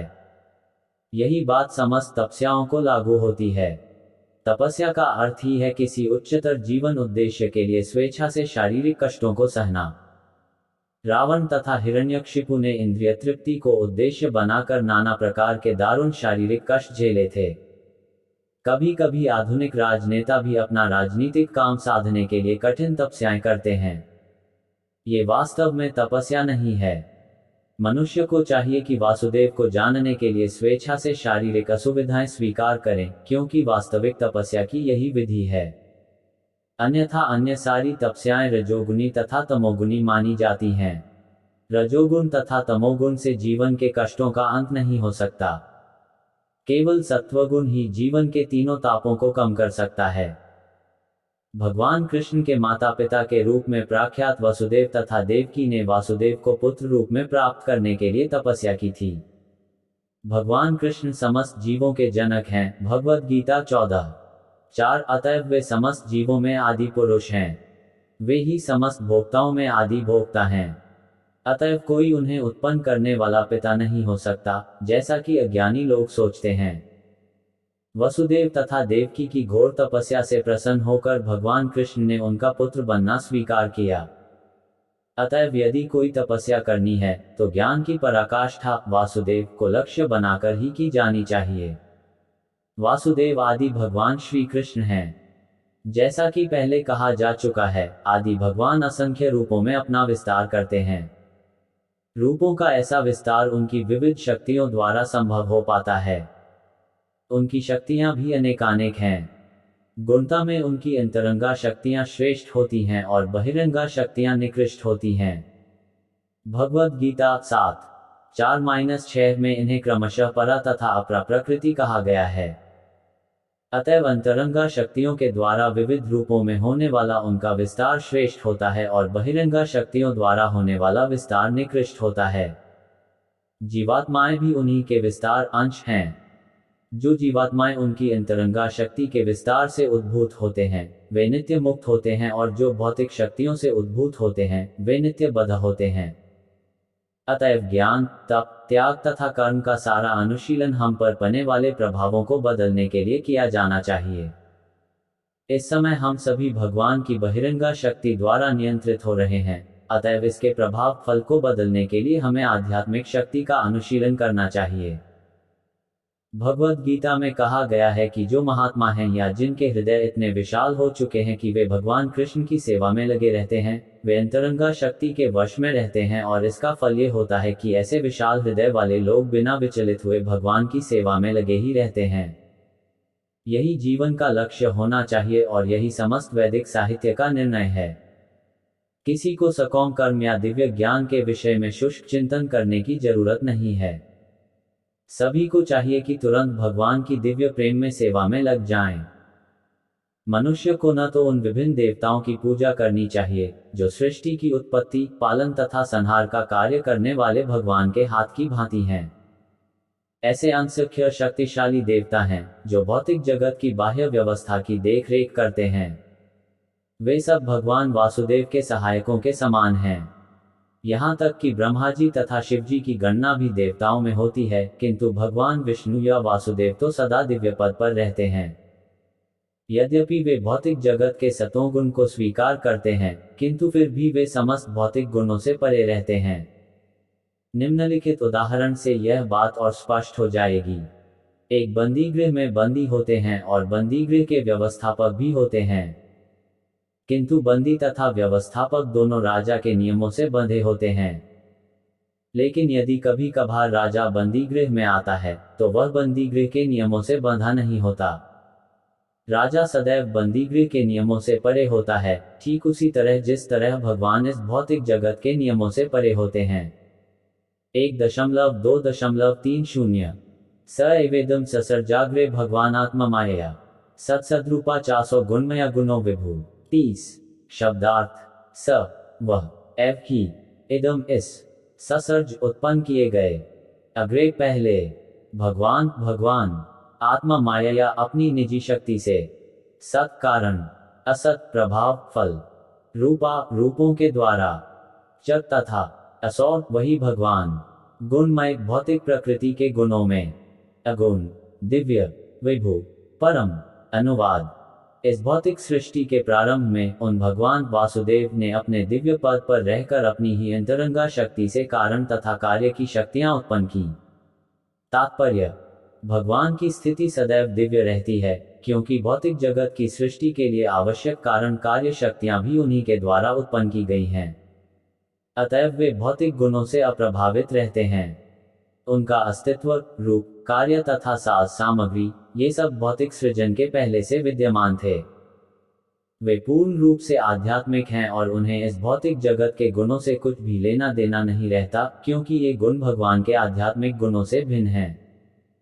मायावाद विचारधारा के प्रधान श्रीपाद शंकराचार्य ने भगवद गीता के अपने भाष्य में श्री कृष्ण के इस दिव्य पद को स्वीकार किया है। 1.2.31 तया विलसितेष्वेषु गुणेषु गुणवानिव अंत प्रविष्ट आभाति विज्ञानेन विजृंभित 31 शब्दार्थ तया उनके द्वारा, विलसितेषु यद्यपि कार्य में, अशु इन गुणेषु भौतिक प्रकृति के गुणों में, गुणवान गुणों से प्रभावित होने वाला, एक मानो अंत भीतर, प्रविष्ट घुसा हुआ, आभाति प्रतीत होता है, विज्ञानेन दिव्य चेतना से, विजृंभित पूर्ण रूप से प्रकाशित। अनुवाद। भौतिक पदार्थ की उत्पत्ति करने के बाद भगवान वासुदेव अपना विस्तार करके उसमें प्रवेश करते हैं। यद्यपि वे प्रकृति के गुणों में रहते हुए उत्पन्न जीवों में से एक जैसे लगते हैं, किंतु वे सदैव अपने दिव्य पद पर पूर्ण रूप से आलोकित रहते हैं। तात्पर्य: जीवात्माएं भगवान के विभिन्न अंश प्रत्यंश हैं और जो बद्ध जीवात्माएं आध्यात्मिक जगत में रहने लायक नहीं हैं, उन्हें इस भौतिक जगत में डाल दिया जाता है जिससे वे जी भरकर पदार्थ का भोग कर सकें। परमात्मा के रूप में तथा जीवों के नित्य सखा के तौर पर भगवान अपने किसी एक पूर्ण अंश के द्वारा जीवों के साथ रहकर उनके भौतिक भोगों में पथ प्रदर्शक बनते हैं और उनके सारे कार्यकलापों के साक्षी रहते हैं। जहां जीवात्माएं भौतिक भोग करते हैं, वहीं भगवान भौतिक वातावरण से प्रभावित हुए बिना अपने दिव्य पद पर बने रहते हैं। श्रुतियों में कहा गया है कि एक वृक्ष पर दो पक्षी हैं। इनमें से एक वृक्ष का फल खा रहा है और दूसरा उसकी गतिविधियां देख रहा है। ये साक्षी भगवान है और फल को खाने वाला पक्षी जीवात्मा है।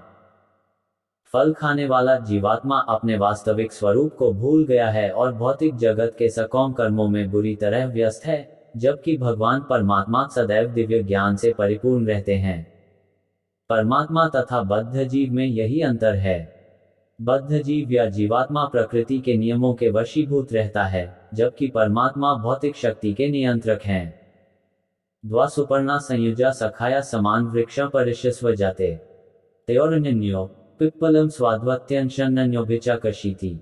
मुंडक उपनिषद 3:1.1.2.32 यथा ह्यवहितो वह्निर्दारुष्वेक स्वयोनिषु नाने भाति विश्वात्मा भूतेषु च तथापमान। 32 शब्दार्थ: यथा जिस तरह, ही उसी तरह, अवहित से युक्त, वह्नि अग्नि, दारुषु काष्ठ में, एक स्वयोनिषु अपनी योनियों में, नाना एवं अनेक जीवों की तरह भांति प्रकाशित होता है। विश्व आत्मा परमात्मा रूप भगवान, भूतेषु जीवों में, च तथा उसी तरह, पुमान परम पुरुष। अनुवाद: परमात्मा रूप में भगवान सभी वस्तुओं में उसी तरह व्याप्त रहते हैं जिस तरह काष्ठ के भीतर अग्नि व्याप्त रहती है, और इस प्रकार यद्यपि वे एक एवं अद्वितीय हैं, वे अनेक प्रकार से दिखते हैं। तात्पर्य: पूर्ण पुरुषोत्तम भगवान वासुदेव अपने किसी एक पूर्णांश से सारे भौतिक जगत में विस्तार करते हैं और उनका अस्तित्व परमाणु ऊर्जा तक के भीतर देखा जा सकता है। पदार्थ, प्रतिपदार्थ, प्रोटॉन, न्यूट्रॉन आदि भगवान के परमात्मा रूप के विभिन्न परिणाम हैं। जिस प्रकार काष्ठ से अग्नि प्रकट होती है या दूध से मक्खन निकलता है, उसी प्रकार परमात्मा रूप में भगवान की उपस्थिति उन दिव्य विषयों के वैध श्रवण तथा कीर्तन की सम्मत विधि द्वारा अनुभव की जा सकती है, जिनका वर्णन उपनिषदों तथा वेदांत जैसे वैदिक साहित्य में विशेष रूप से हुआ है। श्रीमद्भागवत ऐसे वैदिक साहित्य की प्रामाणिक व्याख्या है। भगवान की अनुभूति दिव्य संदेश के श्रवण द्वारा की जा सकती है और दिव्य विषय को अनुभव करने का एकमात्र यही तरीका है। जिस प्रकार किसी अन्य अग्नि द्वारा जलाने पर काष्ठ से अग्नि प्रकट होती है, उसी प्रकार मनुष्य की दैवी चेतना अन्य दैवी अनुकंपा से ही प्रकाशित की जा सकती है। श्रीमद् पूज्य गुरु काष्ठ रूप जीवात्मा में विनम्रता से श्रवण करने वाले कर्णों द्वारा समुचित दिव्य संदेश प्रविष्ट कराकर आध्यात्मिक अग्नि प्रज्वलित करा सकते हैं। अतः विनम्रता से सुनने की इच्छा के साथ ही समुचित गुरु के पास जाना चाहिए। इस प्रकार धीरे धीरे दैवी अस्तित्व की अनुभूति हो जाती है। पशुता तथा मानवता का भेद इसी विधि पर आधारित है। मनुष्य ठीक से सुन सकता है, जबकि पशु ऐसा नहीं कर सकता।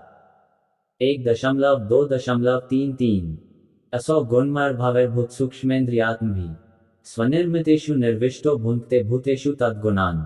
33 शब्दार्थ: असौ वे परमात्मा, गुणमयी प्रकृति के गुणों से प्रभावित, भावे स्वाभाविक रूप से, भूत उत्पन्न, सूक्ष्म इंद्रिय इंद्रियां, आत्म भी जीवों द्वारा, स्वनिर्मितेषु अपनी ही सृष्टि में, निर्विष्ट प्रवेश करके, भुंक्ते भोग के लिए प्रेरित करते हैं, भूतेषु जीवों में, तद्गुणान प्रकृति के वे गुण। अनुवाद: भौतिक जगत के 3 गुणों से प्रभावित हुए जीवों के देह में परमात्मा प्रविष्ट होते हैं और सूक्ष्म मन के द्वारा 3 गुणों के फल भोगने के लिए जीवों को प्रेरित करते हैं।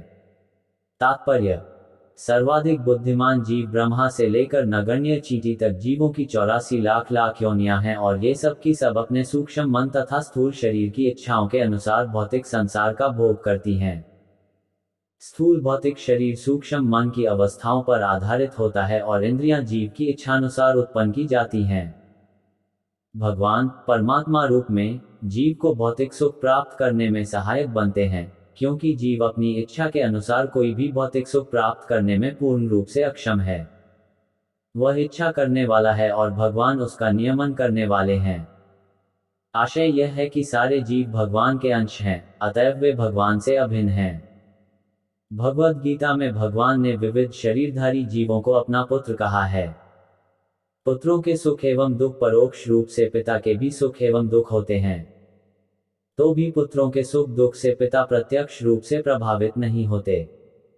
वे इतने दयालु हैं कि वे जीव के साथ परमात्मा रूप में निरंतर बने रहते हैं और जीव को वास्तविक सुख की ओर प्रेरित करते रहते हैं। 1.2.34 भावयत्येष सत्त्वेन लोकान वै लोक भावन लीलावतारानुरतो देवतिर्यन्नरादिषु। 34 शब्दार्थ भावयति पालन करते हैं, अश इन सब का, सत्वेन सतों गुण से, लोकान ब्रह्मांड भर में, वै सामान्य रूप से, लोक भावन समस्त ब्रह्मांडों के स्वामी, लीला कार्यकलाप अवतार अवतार, अनुरत भूमिका ग्रहण करते हुए, देव देवता, तिर्यक निम्न पशु, नर आदिशु मनुष्यों में। अनुवाद। इस प्रकार सारे ब्रह्मांडों के स्वामी देवताओं, मनुष्यों तथा निम्न पशुओं से आवासित सारे ग्रहों का पालन पोषण करने वाले हैं। वे अवतरित होकर शुद्ध सत्व गुण में रहने वालों के उद्धार हेतु लीलाएं करते हैं। तात्पर्य।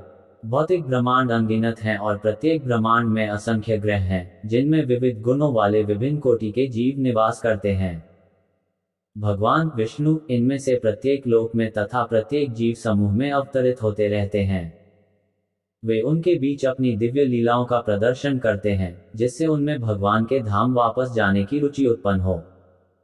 भगवान अपनी मूल दिव्य अवस्था को बदलते नहीं, अपितु देश काल तथा समाज के अनुसार वे भिन्न भिन्न रूपों में प्रकट होते हैं।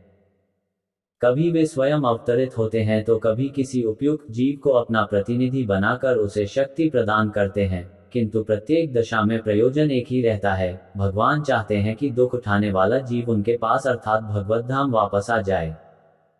सारे जीव जिस सुख के पीछे दीवाने रहते हैं, वह असंख्य ब्रह्मांडों में और भौतिक ग्रहों के किसी भी कोने में कहीं भी प्राप्य नहीं है। जीव जिस शाश्वत सुख की कामना करता है, वह केवल भगवान के धाम में उपलब्ध है, किंतु विस्मरणशील जीव प्रकृति के गुणों के वश में आकर भगवान के धाम के विषय में कुछ भी नहीं जानता। अतः भगवान अपने धाम का संदेश प्रसारित करने के लिए स्वयं अवतरित होते हैं या ईशपुत्र के रूप में अपना प्रामाणिक प्रतिनिधि बनकर आते हैं। ऐसे अवतार या ईशपुत्र भगवत धाम जाने के संदेश का प्रचार केवल मानव समाज में ही नहीं करते हैं, बल्कि उनका काम सभी समाजों में, देवताओं में तथा मनुष्यों के अतिरिक्त अन्यों में भी चलता रहता है। इस प्रकार श्रीमद् भागवत के प्रथम स्कंद के अंतर्गत दिव्यता तथा दिव्य सेवा नामक द्वितीय अध्याय के भक्तिवेदांत तात्पर्य पूर्ण हुए। हरे कृष्णा।